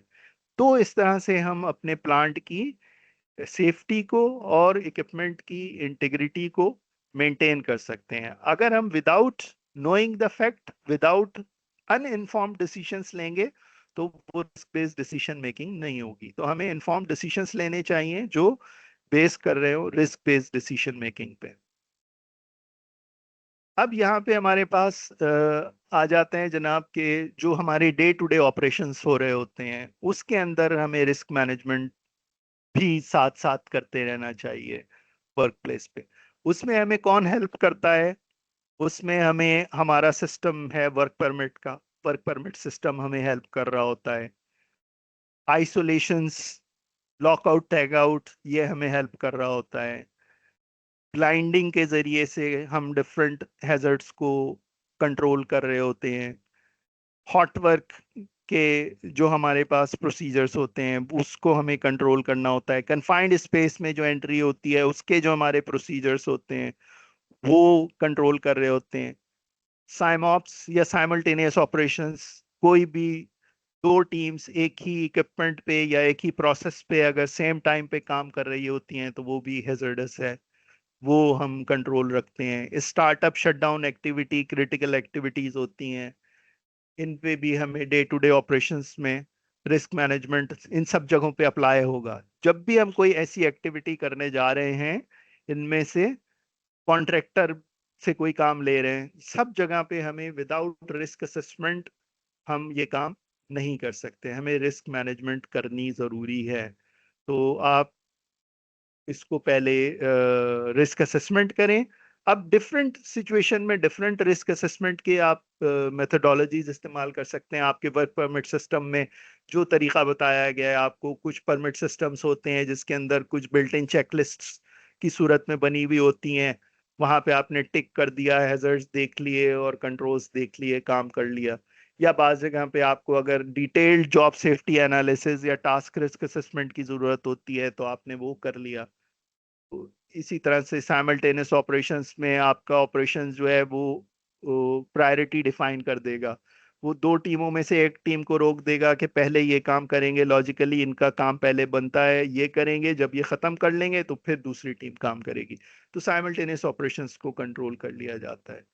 ठीक है, तो ये हमारे जितनी भी एक्टिविटीज हैं without verification, without hazard identification and risk assessment, हम इसको नहीं करेंगे। और सबसे इंपॉर्टेंट चीज क्या होती है इसमें जो है वो लोगों के पास स्टॉप अनसेफ वर्क की अथॉरिटी होना चाहिए। यानी अगर किसी भी वक्त कोई एक्टिविटी हैजर्डस एक्टिविटी है, वहां पे हैजर्ड बढ़ गया है और कोई हादसा हो सकता है, तो आप उस एक्टिविटी को फौरन रोक दे, रुकवा दे। और ये अथॉरिटी सिर्फ परमिट इशूअर की नहीं होती है, बल्कि ये परमिट रिसीवर या कॉन्ट्रैक्टर साइड पे भी आपको ये अथॉरिटी एम्पावरमेंट देनी पड़ती है कि वो काम को रोक दे अगर काम गैर महफूज है तो। फिर एमओसी सिस्टम है, ये पार्ट है प्रोसेस सेफ्टी मैनेजमेंट का। लेकिन बाज दफ़ा कंपनीज जो हैं, अगर उनके पास पीएसएम नहीं भी फुली इम्प्लीमेंटेड होता, तो वो सिर्फ एमओसी को अप्लाई कर रही होती हैं। हालांकि इम्पॉर्टेंट तो यही है कि पूरा प्रोसेस सेफ्टी मैनेजमेंट पीएसएम आपके पास इम्प्लीमेंटेड हो। तो इसमें भी पीएसएम में भी हम लोगों का इनपुट रहता है। अगर कोई भी पीएसएम सिस्टम जो है उसकी इम्प्लीमेंटेशन है, तो उस पे भी हम लोग काम कर रहे होते हैं। इंडिविजुअल भी अगर कोई डिफरेंट एमओसी प्रोसीजर्स हैं, वर्क फ्लोज हैं, कंट्रोल्स हैं, उन पे भी है कभी कोई काम, तो उस पे भी हम लोग सपोर्ट कर सकते हैं। अच्छा, एमओसी अप्लाइज टू चेंज। अब एमओसी का जो आपको कॉन्सेप्ट समझ में आ रहा है, मैनेजमेंट ऑफ चेंज, यानी हमने मिसाल कोई भी चेंज अगर हम करने जा रहे हैं अपने प्लांट में, इक्विपमेंट में, सिस्टम्स में, प्रोसीजर्स में, और उस प्लांट के अंदर उसकी वजह से, उस चेंज की वजह से हमारा प्रोसेस इफेक्ट हो रहा है, ठीक है। तो अगर उस चेंज की वजह से हमारा प्रोसेस इफेक्ट हो रहा है, तो हमें वहां पे एमओसी अप्लाई करना होगा, ठीक है। मैनेजमेंट ऑफ चेंज का जो हमारा प्रोसीजर है, हम उसे अप्लाई करेंगे। और वो अप्लाई करने से क्या होगा कि बेसिकली एमओसी सिस्टम क्या होता है कि हम एंटिसिपेशन में, यानी चेंज करने से पहले या चेंज को अप्लाई करने से पहले ही हम उसका एक रिस्क असेसमेंट कर लेते हैं। हम एक प्री रिस्क असेसमेंट कर लेते हैं चेंज अप्लाई करने से पहले, ताकि हम ये देख सकें कि जब ये चेंज होगा तो उसके क्या इम्पैक्ट्स हो सकते हैं, उस इम्पैक्ट की वजह से पॉजिटिव क्या होगा और नेगेटिव क्या होगा, हम फिर कैसे मिटिगेशन कर सकते हैं उसकी। जब ये सारा रिस्क असेसमेंट हम कर लेते हैं, फिर उस चेंज की अप्रूवल दी जाती है और फिर उस चेंज को अप्लाई किया जाता है। ये प्रोसेस कंडीशंस के ऊपर, प्रोसेस इक्विपमेंट के ऊपर, कंट्रोल अलार्म्स, इंटरलॉक सिस्टम्स के ऊपर, प्रोसीजर्स में अगर कोई चेंज है, कॉन्ट्रैक्टर में, स्कोप ऑफ वर्क में चेंज है, तो इसके हम पहले सारे हैजर्ड्स रिव्यू करते हैं, उनके कंट्रोल्स आइडेंटिफाई करते हैं। फिर उसका डॉक्यूमेंटेशन अप्रूवल, डॉक्यूमेंटेड अप्रूवल भी ज़रूरी होती है एमओसी की, एमओसी का अप्रूवल लेते हैं हम। और फिर affected people are informed and trained. अब अफेक्टेड पीपल बहुत यहाँ पे इंपॉर्टेंट होता है।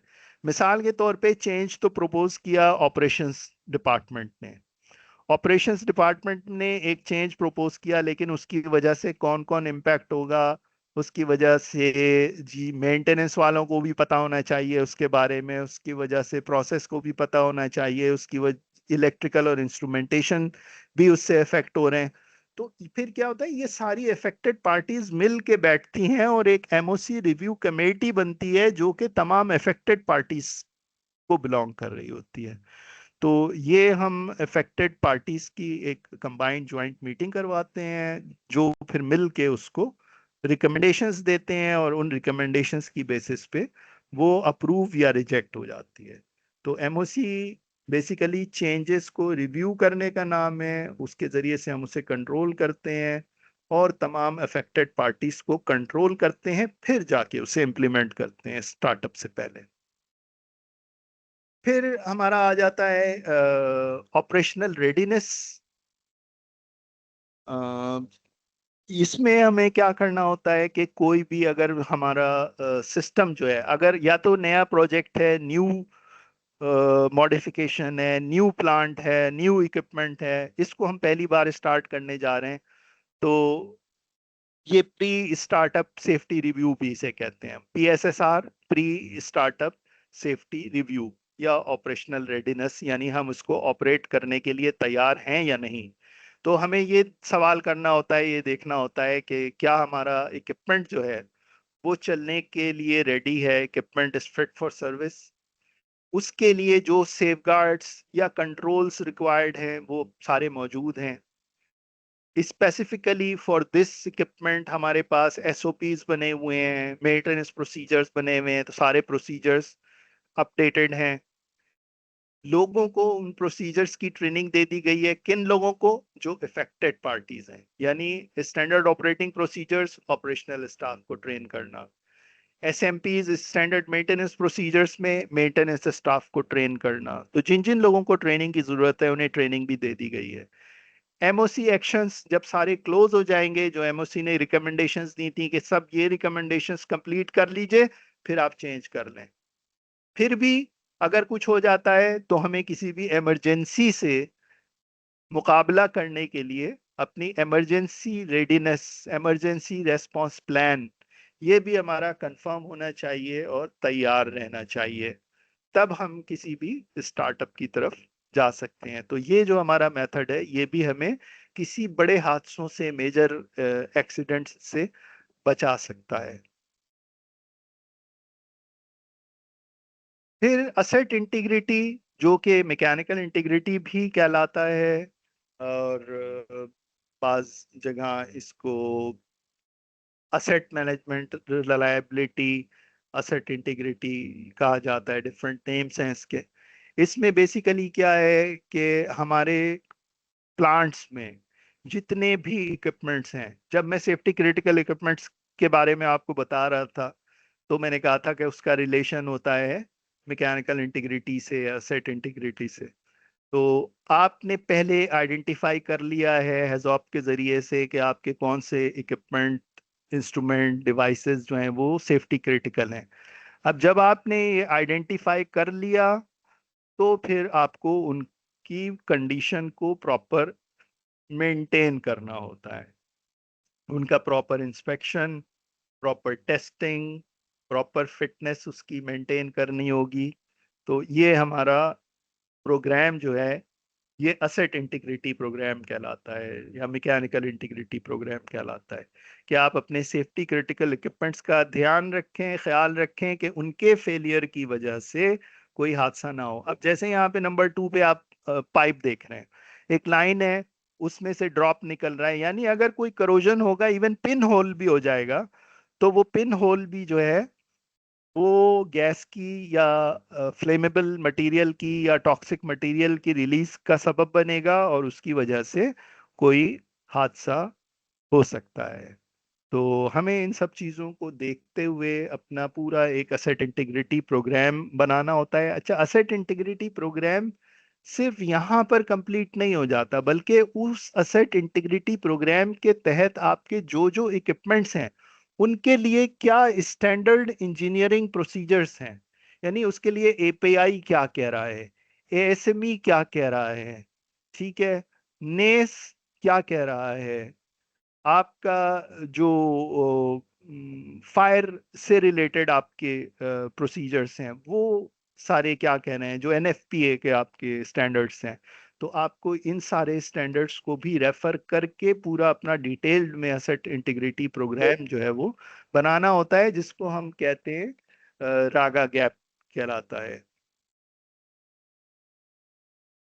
फिर हमारे कुछ अर्ली वार्निंग सिग्नल्स होते हैं, यानी जिनके जरिए से हम पता लगा सकते हैं कि अगर ऐसा हमारे यहाँ हो रहा है तो ये हमें किसी बड़े एक्सीडेंट की तरफ ले जा सकता है।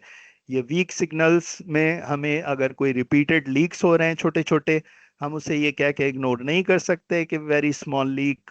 नहीं, अगर ये रिपीटेड है तो ये एक बड़े हादसे का सबब बन सकते हैं। अलार्म्स अगर बार बार हो रहे हैं, फ्रीक्वेंट अलार्म्स हो रहे हैं, तो उसका हमारे पास अलार्म मैनेजमेंट सिस्टम होना चाहिए, जो ऑपरेटर्स ओवरवेल्म ना हो जाएं अलार्म से, तो वो उनको हेल्प करता है कि किस पे उन्हें क्या रिस्पॉन्स देना है। फिर टेम्पोरेरी रिपेयर्स को हमें कन्वर्ट करना होता है कि परमानेंट उनको हम सोल्यूशन कर दें। बाज़ दफ़ा ज़रूरी होता है तो हम टेम्पोरेरी रिपेयर्स कर देते हैं, क्लैंपिंग कर देते हैं, लेकिन फिर जिस वक्त भी हमें उसका विंडो मिले मेंटेनेंस का या टर्न अराउंड में, शट डाउन में, हम फिर उनको कंप्लीट प्रॉपर रिपेयर कर दें टेम्पोरेरी रिपेयर्स को।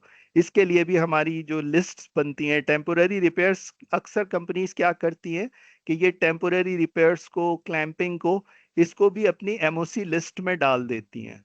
तो एमओसी लिस्ट में रहने की वजह से क्या होता है कि वो एक ट्रैकिंग में रहती हैं। वो ट्रैकिंग में रहते हैं तो फिर जब भी आपका कोई मेंटेनेंस विंडो आता है या आपका कोई टर्न अराउंड आता है तो वो आपकी मेंटेनेंस लिस्ट में उसको ऐड कर दिया जाता है कि क्या क्या एमओसी जॉब्स हैं।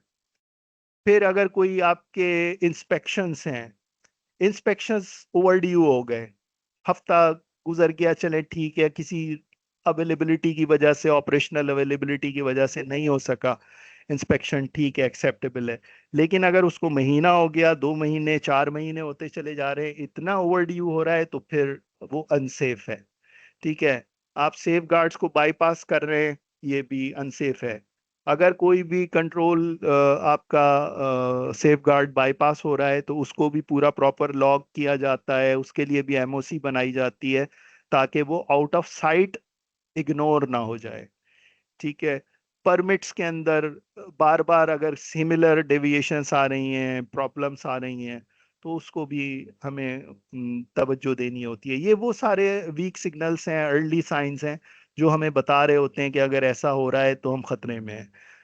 मैनेजमेंट ऑफ चेंज एमओसी, आपने मिसाल के तौर पे टेम्पोरेरी रिपेयर्स की एमओसी बनाई थी। अब वो एमओसी का जो है, आपका टर्न अराउंड भी गुजर गया, आपने वो एमओसी लिस्ट उसमें दी नहीं, आपका परमानेंट रिपेयर नहीं हो सका। तो अब ये आपका वो एमओसी है जो कि आपको किसी भी कैटास्ट्रॉफी की तरफ लेके जा सकता है। वो अभी तक ओपन है, क्लोज नहीं हुआ। ठीक है, फिर स्टार्टअप ट्रिप्स, ये भी सारा डाटा अपने पास रखें, नियर मिसेस का डाटा अपने पास रखें, उनकी प्रॉपर इन्वेस्टिगेशन करें। तो ये जो वीक सिग्नल्स हैं ये हमें हेल्प कर रहे होते हैं कि हमें किन चीज़ों पर तवज्जो देनी है। अच्छा, यहाँ पर जो एक इम्पॉर्टेंट चीज थी कि ये जो वीक सिग्नल्स हैं इनका मैनेजमेंट रिव्यू जरूर होना चाहिए। तो जो भी इसका ओनर है, हर ओनर, यानी अगर ऑपरेशन से हैं तो ऑपरेशन वाले, मेंटेनेंस से हैं तो मेंटेनेंस वाले, इन सारे वीक सिग्नल्स को अपनी जो भी उनकी मैनेजमेंट के साथ इंटरेक्शन होती है, कोई मंथली मीटिंग होती है, क्वार्टरली मीटिंग होती है, तो उस मीटिंग में इसको जरूर लेकर आया करें और उसको मैनेजमेंट को जरूर रिपोर्ट किया करें। क्योंकि वरना फिर आपके लिए क्या नुकसानदेह हो जाएगा कि अगर कोई उसकी वजह से हादसा होता है तो मैनेजमेंट आपसे ये सवाल करेगी कि आपने हमें नहीं बताया। हम आपको बजट दे देते, हम आपको फंड्स दे देते, हम प्लांट को बंद करवा देते एक हफ्ते के लिए कि आप ये सारी एक्टिविटीज खत्म कर लें, लेकिन जब हो जाएगा तो फिर आप जिम्मेदार होंगे उसके। अच्छा जी, फिर हमारे पास जो लीडिंग इंडिकेटर्स हैं वो भी अर्ली डिटेक्शन ऑफ वीकनेस का हमें अर्ली डिटेक्शन दे सकते हैं। लैगिंग इंडिकेटर्स हैं, वो भी हमें हेल्प आउट कर रहे होते हैं। तो जैसे अभी हमने ओवर ड्यू इंस्पेक्शन और टेस्टिंग की बात की, ओपन एमओसीज की बात की, ये हम अगर पहले से सारे काम ये कंप्लीट करके रख लेंगे तो ये हमारे वो लीडिंग इंडिकेटर्स हैं जो हमें पहले से अलर्ट दे रहे हैं। पीटीडब्ल्यू की डेविएशंस हैं, हम प्रोएक्टिवली इसके ऊपर काम करें। मतलब हमारे पास दो ही अप्रोचेस होती हैं ना। रिएक्टिव अप्रोच कब होती है? जब हादसा हो जाता है या नुकसान हो जाता है। और प्रोएक्टिव अप्रोच क्या होती है हमारी? कि कुछ होने से पहले ही हम उसका तदारुक कर लें। तो ये जो हमारे लीडिंग इंडिकेटर्स होते हैं ये वो होते हैं जो हमें अर्ली वार्निंग्स के ऊपर ही अमल करते हुए उन चीज़ों को सही कर लेना चाहिए। फिर लैगिंग इंडिकेटर्स हमें जो हैं वो उस पे तो हमें एक्शन लेना ही होता है। उसमें फायर फाइटिंग अप्रोच होती है हमारी कि लॉस ऑफ कंटेनमेंट हो गया तो अब हमें बचाना है, फायर हो गई है तो उसे हमें बुझाना है। ठीक है, तो ये चीज़ें हमें दोनों तरह के हम अपने पास इंडिकेटर्स बनाएं, लीडिंग इंडिकेटर्स भी रखें, लैगिंग इंडिकेटर्स भी रखें, ताकि हमारा पूरा कंट्रोल हो, पूरी चीज़ें हमारी साइट में हो। कि हमारे देखें, एक ये होता है कि हम कह रहे हैं कि हमारा प्लांट सेफ है, और एक ये होता है कि वी नो, हम जानते हैं कि हमारा प्लांट सेफ है।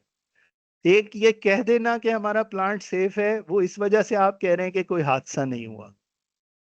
और अगर आप जानते नहीं है कि आपका प्लांट सेफ है, आपको वीक सिग्नल्स का नहीं पता है, तो फिर आप नहीं कह सकते कि आपका प्लांट सेफ है। ठीक है, तो कहना सेफ है अलग है, और जानना सेफ है ये अलग है बिल्कुल। फिर हाई हैजर्ड इंडस्ट्रीज में बेसिकली रिस्क मैनेजमेंट जो है वो सिर्फ पेपर वर्क नहीं होता। यानी अगर हम यहाँ पे हेजॉप की एग्जाम्पल ले लें कि हेजॉप किया, हेजॉप ने बहुत सारी रिकमेंडेशंस दी, मगर हमने उसको अप्लाई नहीं किया, मैनेजमेंट ने एग्री नहीं किया, तो अब वो सारी एक्सरसाइज का कोई फायदा नहीं हुआ। वो सारी एक्सरसाइज क्या हो गई? पेपर वर्क हो गई।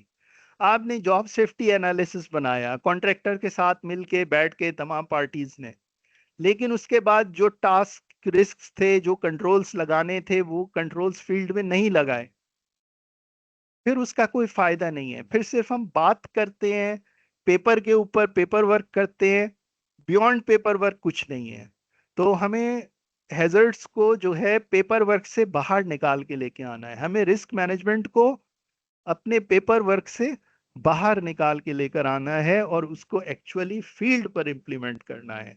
जो जो हमारी हाई रिस्क एक्टिविटीज हैं, एक्शंस हैं, उनमें हमें उसको बिफोर द फेलियर उन्हें हमें इम्प्लीमेंट करना होता है। तो risk management is a live operating discipline, not only a study और अ रजिस्टर। कि आपने स्टडी कर ली और एक स्टडी रिपोर्ट बना ली, मैनेजमेंट को भेज दी, एक आपने रिस्क रजिस्टर बना लिया और रिस्क रजिस्टर को आपने बना के रख लिया, आपके पास रखा हुआ है, लेकिन एक्शंस जो हैं वो मिसिंग हैं। तो ये हमें प्रोएक्टिवली इन सब के ऊपर काम करना होगा। और की टेक अवेज हमारे इसमें क्या है कि रिस्क मैनेजमेंट जो है वो हमारे डिसीशंस में नजर आनी चाहिए, हमारे फील्ड वर्क में नजर आनी चाहिए। ठीक है, मैनेजमेंट को रेगुलरली रिव्यू करते रहना चाहिए हमारे तमाम चीज़ों को। तो इस तरह से हमें पता चलेगा कि हम जो है प्रॉपर रिस्क मैनेजमेंट कर रहे हैं। रिस्क मैनेजमेंट ना फील्ड ऑपरेटर्स की और फील्ड टेक्नीशियंस की जिम्मेदारी है, ना सिर्फ सुपरवाइजर की जिम्मेदारी है, ना सिर्फ डिपार्टमेंट मैनेजर की जिम्मेदारी है, ना सिर्फ सेफ्टी मैनेजर की जिम्मेदारी है, ना सिर्फ ऑपरेशन मैनेजर की या जीएम की या प्रेसिडेंट की, सीईओ की। नहीं, ये पूरी जो चेन ऑफ कमांड है, इन सब की जिम्मेदारी है। ठीक है, ये सब लोग अपना अपना रोल यहाँ पे प्ले करेंगे। वो आप रिपोर्टिंग करेंगे, मैनेजमेंट लेवल पे डिसीजन लिए जाएंगे, डिसीजन मेकिंग होगी। आपके जो लेवल पे रिस्क असेसमेंट, आपके इंजीनियर्स, आपका टेक्निकल स्टाफ जिसको करना है वो अपने लेवल पे अपना काम करेगा। अगर कहीं पे कोई मॉडिफिकेशन करनी है तो आपका डिज़ाइन, आपका प्रोजेक्ट, वो अपने लेवल पे अपना काम करेगा। और लीडरशिप जो है वो उसकी आपको अप्रूवल देगी, बजट देगी। तो एट एवरी लेवल ये सारी चीज़ें हमें डिसीशंस में और काम के अंदर नज़र आनी चाहिए। ये लास्ट में जो है जनाब, ये लिंक है जो ऑर्गेनाइजर की तरफ से दिया गया है कि अगर आप में से किसी भी को भी ई सर्टिफिकेट चाहिए है तो इस गूगल लिंक पे आप फॉर्म को फिल कर दें, तो ये आपको इस वेबिनार का ई सर्टिफिकेट जो है वो शेयर कर देंगे। और मिस अनीसा, मैं आपसे रिक्वेस्ट करूंगा कि अगर आप इस लिंक को चैट में डाल देंगी, तो चैट में से ये लोग इजीली उसको क्लिक करके और कॉपी करके यूज कर सकते हैं। ऑल राइट सर, मैं इसको जो है वो चैट में अपलोड कर दूंगी। ठीक, ओके। अब जनाब आली, द लास्ट स्लाइड है। लास्ट स्लाइड में thank you very much for your attention. और ये हमारा क्वेश्चंस एंड आंसर का डिस्कशन का सेशन है। इसमें जो सवालात आपके आप लोगों ने अगर अनीसा को भेजे हैं या चैट में हैं, तो उसमें से हम देखते हुए, वक्त को देखते हुए और मैं अपनी लिमिटेशन को भी देखते हुए, हो सकता है आपका कोई सवाल ऐसा हो कि मैं इस वक्त उसका डिटेल में जवाब नहीं दे सकता, या वो मेरा सब्जेक्ट नहीं हुआ, तो मैं आपको माजरत कर लूँगा। या अगर आपका वो सवाल स्किप हो भी जाएगा तो हम उन क्वेश्चंस को रखेंगे अपने पास और कोशिश करेंगे कि फिर आपको थ्रू आपके कांटेक्ट, ईमेल, व्हाट्सएप, उसको ग्रुप में जवाब दे दिया जाए। अभी जितने पॉसिबल होंगे हमसे, हम आपके क्वेश्चंस के जवाब देंगे। Thank you very much, all of you. Thank you so much, sir, for such an informative and insightful presentation. I'm sure our participants have gained valuable and practical insights from today's session. Now we will move on the question answer session.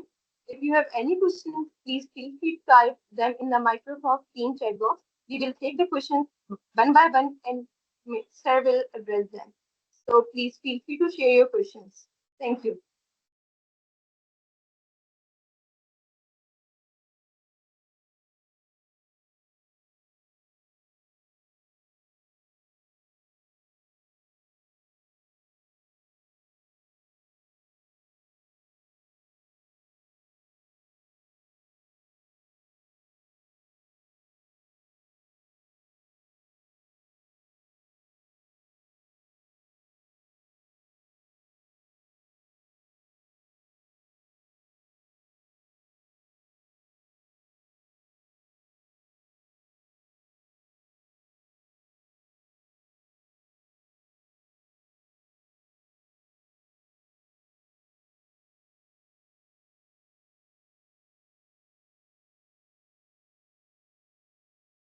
फिर हमारे पास पहला question आ गया है। अच्छा, जी, question answer वाला जो session आप वहां पर देखिए। हाँ, क्यूए सेशन में यहाँ पे Islamic question will be hand. अच्छा, इसके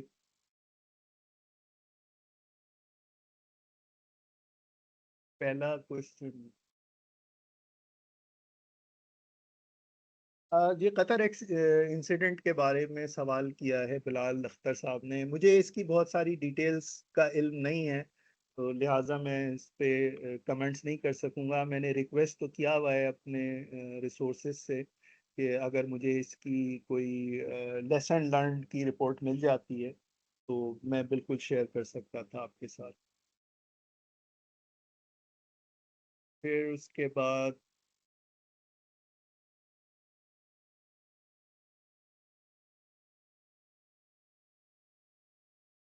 how can organise, Tahreem Asghar पूछ रही हैं, how can organisations effectively aggregate and trend these 9 week signals into a single dashboard to proactively assess overall barrier health? देखिए, not limited to these 9 week signals. अगर आप लोगों के अपने प्लांट्स में, आप लोगों की अपनी वर्किंग में ये 10 भी हो सकते हैं, 12 भी हो सकते हैं, जितने भी वीक सिग्नल्स हो सकते हैं, उसको आप लोग जो है वो डैशबोर्ड किसी सॉफ्टवेयर पे भी आप उसको कर सकते हैं। बेसिकली जो ज़रूरत होती है वो ज़रूरत ये होती है कि आपके पास एक एक्टिव ऑर्गेनाइजेशन होनी चाहिए और वो उसके अंदर रेस्पॉन्सिबल पर्सन्स होने चाहिए।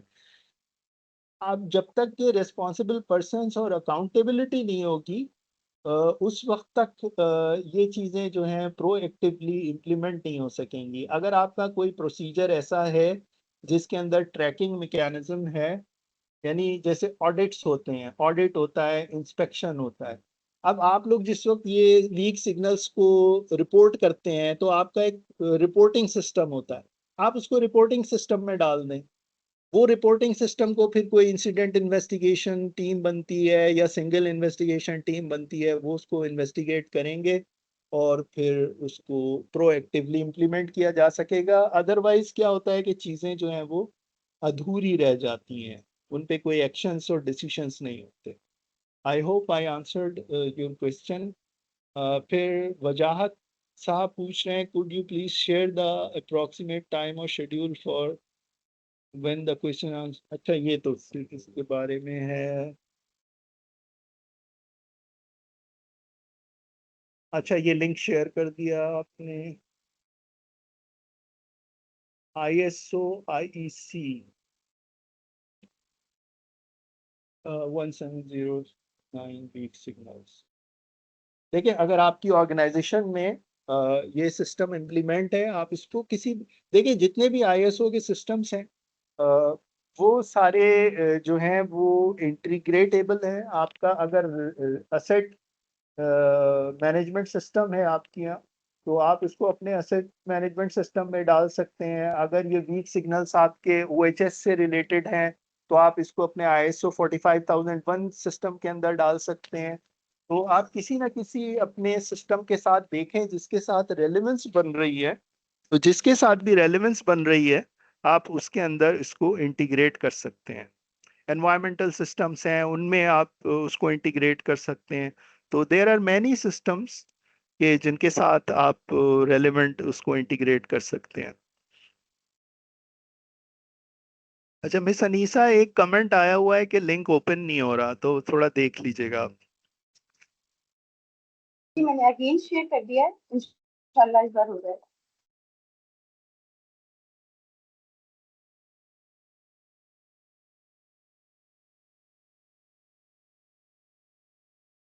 Any further question?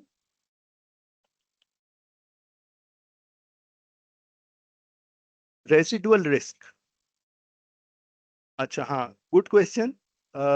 बेसिकली जिस वक्त हम रिस्क मैनेजमेंट में अलार्म की बात कर रहे थे कि हमारा एक जो एक्सेप्टेबल लेवल पे रिस्क आ जाता है, तो बेसिकली वही हमारा रेसिडुअल रिस्क होता है। यानी हमने जो रिस्क पहले कैलकुलेट किया, फिर उसको मिटिगेट किया, कंट्रोल्स लगाए, कंट्रोल्स लगाने के बाद जो हमारे पास रिस्क बच जाता है वो रेसिडुअल रिस्क कहलाता है, या आप उसको अलार्म भी कह सकते हैं।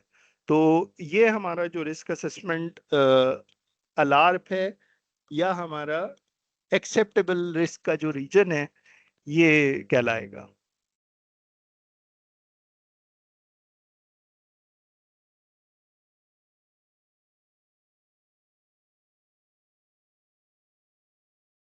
अच्छा, ये इम्प्रूवमेंट की बात कर रहे हैं अब्दुल्ला तारिक साहब कि how can we improve the effectiveness of PTW and risk assessment in preventing serious incidents in oil and gas operations.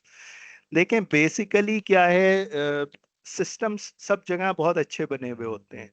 कोई भी कंपनी हो, ऑयल एंड गैस की, लोकल है, इंटरनेशनल है, मल्टीनेशनल है, सिस्टम्स सब जगह अच्छे बने हुए होते हैं। सिस्टम्स में थोड़ा बहुत इम्प्रूवमेंट की गुंजाइश होती है, लेकिन जो असल चीज होती है वो ये होती है कि आप उसको फील्ड पे कितना सीरियसली इम्प्लीमेंट कर रहे हैं। जो सबसे एक अच्छा तरीका होता है, पीटीडब्ल्यू के ऑडिट्स होने चाहिए। ठीक है, तो जो भी रिसीवर एंड है, रिसीवर एंड पर ऑडिट होने चाहिए, मैनेजर्स को ऑडिट करते रहने चाहिए, एचएससी डिपार्टमेंट को ऑडिट्स करते रहने चाहिए। देखिए, अगर आप परमिट क्लोज होने जाने के बाद ऑडिट करेंगे तो उसका कोई फायदा नहीं होगा। ड्यूरिंग द एक्टिविटी, जिस वक्त जॉब हो रही है उसी वक्त ऑडिट करें, और कोई गैप्स आप आइडेंटिफाई कर लेते हैं तो वो आपको हादसों से बचा सकती है।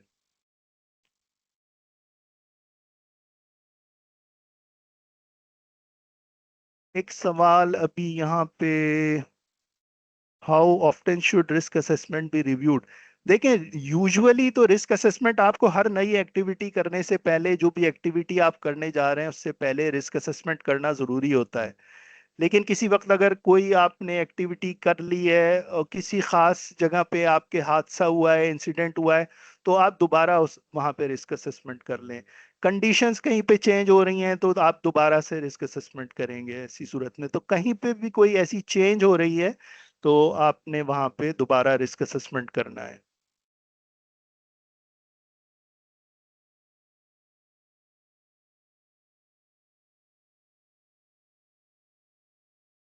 देखें, ये जो सवाल वजाहत साहब की तरफ से है कि from a best practice perspective, should organization conduct risk assessment internally after proper training, or should they rely on independent experts for high risk operations if internal capability is the preferred approach? देखें, आपको जो भी, अगर कोई outside expert आके कोई risk assessment करता है या कोई हैजॉप स्टडी करता है, आपको गाइडलाइन दे के जाता है, तो वो आपके पास कह लें कि आपका एक रिस्क रजिस्टर बन जाता है। ठीक है, उसको आप अपने हर रिस्क असेसमेंट में रेफर करें। आप जो भी, जिस भी टाइप का रिस्क असेसमेंट कर रहे हैं, आपके पास जितना भी डाटा अवेलेबल है अपने हैजर्ड्स का, अपने इंसिडेंट्स का, आप उसको दोबारा बैक रेफर बैक करें। और जब तक के इंटरनल टीम अच्छे तरीके से रिस्क असेसमेंट नहीं करती, हम सही रिस्क असेसमेंट फ्रूटफुली अप्लाई नहीं कर सकते। और जहाँ तक ट्रेनिंग और सर्टिफिकेशन की ज़रूरत है एम्प्लॉयज़ की, yes, this is company decision, कि कंपनी जब जिससे दिल चाहे उसकी सर्टिफिकेशन करवा सकती है, एम्प्लॉय की ट्रेनिंग करवा सकती है। तो बहुत सारी कंपनीज अवेलेबल हैं इसमें, हम लोग भी कर रहे होते हैं।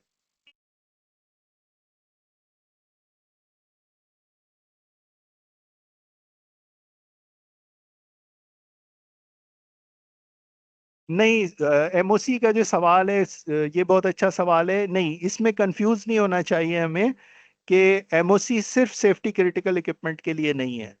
एमओसी हर उस इक्विपमेंट के लिए, हर उस प्रोसीजर के लिए, हर उस मैन पावर के लिए, हर उस सिस्टम के लिए जरूरी है जो कि हमारे प्रोसेस को इम्पेक्ट कर सकता हो।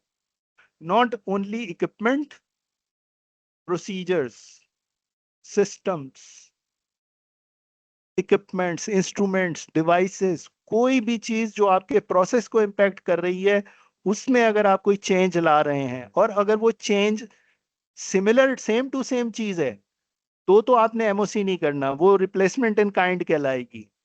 आपने एक जगह से एक वेल्व निकाला सिमिलर नेचर का, सेम आपने वापस लगा दिया, उसी कंपनी का, उसी स्पेसिफिकेशन का, उसी सेट पॉइंट पे, उसमें आपको एमओसी की जरूरत नहीं है। लेकिन अगर कोई भी तब्दीली है तो आपने उसको वहां पे एमओसी करना है। और ये एमओसी सिर्फ इक्विपमेंट्स के लिए नहीं है, प्रोसेस को जो भी चीज इम्पेक्ट करे उसके लिए है। आप प्रोसेस पैरामीटर्स चेंज कर रहे हैं उसके लिए भी एमओसी जरूरी है।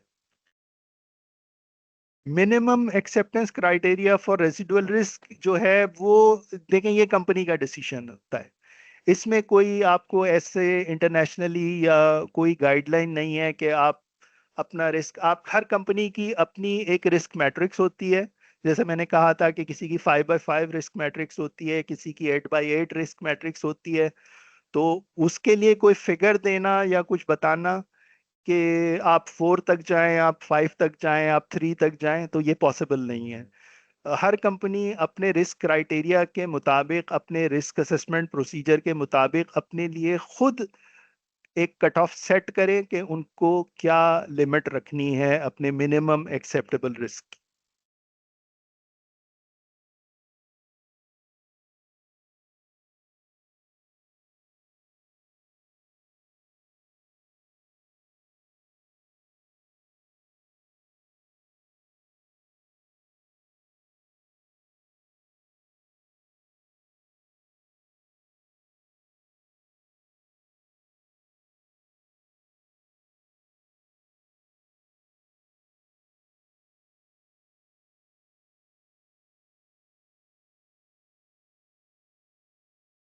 लीडिंग एंड लैगिंग इंडिकेटर को डिफाइन करने के लिए कह रहे हैं बेसिकली, लैगिंग इंडिकेटर वो होता है यूजुअली जो कि आप अपने इंसिडेंट्स या नियर मिसेस का डाटा मेंटेन कर रहे होते हैं, ठीक है ना। यानी कुछ हादसा हो जाने के बाद वो लैगिंग इंडिकेटर है, यानी कितने लोग इंजर्ड हुए, ये लैगिंग इंडिकेटर है। अगर आप कितनी फायर्स हुई, ये लैगिंग इंडिकेटर है, ठीक है। यानी ये सब चीजें हो जाने के बाद रिएक्टिव हो गया कुछ। लीडिंग इंडिकेटर आपके वो होते हैं जो कुछ होने से पहले प्रिवेंशन के तौर पे आपको हेल्प कर रहे होते हैं। कि अगर मिसाल के तौर पे आपकी कुछ ऑडिट रिकमेंडेशंस हैं, आपके इस ऑडिट में अगर 20 रिकमेंडेशंस आई थी, उन 20 रिकमेंडेशंस में से आपने 10 रिकमेंडेशंस इंप्लीमेंट कर दी, 10 अभी नहीं की, तो आपको ये 10 रिकमेंडेशंस को इंप्लीमेंट कर देना चाहिए। ये आपके लिए इस वक्त क्या है, लीडिंग इंडिकेटर का काम कर रही है कि आप इसको क्लोज कर दें, या आपको अगले हादसे से बचाएगी। जैसे रूट कॉज एनालिसिस आप लोग कर रहे होते हैं, आरसीए। आरसीए पे हमेशा ये डिबेट रही है कि आरसीए जो है ये प्रोएक्टिव सिस्टम है या रिएक्टिव सिस्टम है। आरसीए रिएक्टिव सिस्टम है।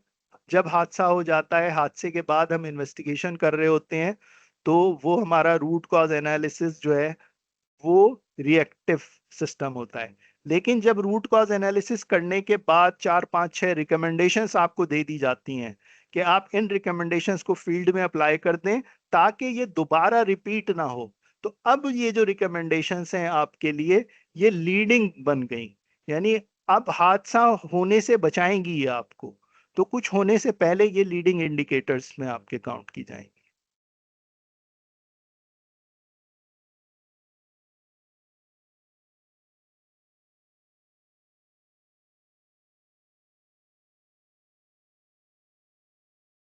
देखिए, जहां पे रिस्क मैट्रिक्स का ये जो सवाल है किसकी तरफ से है, कि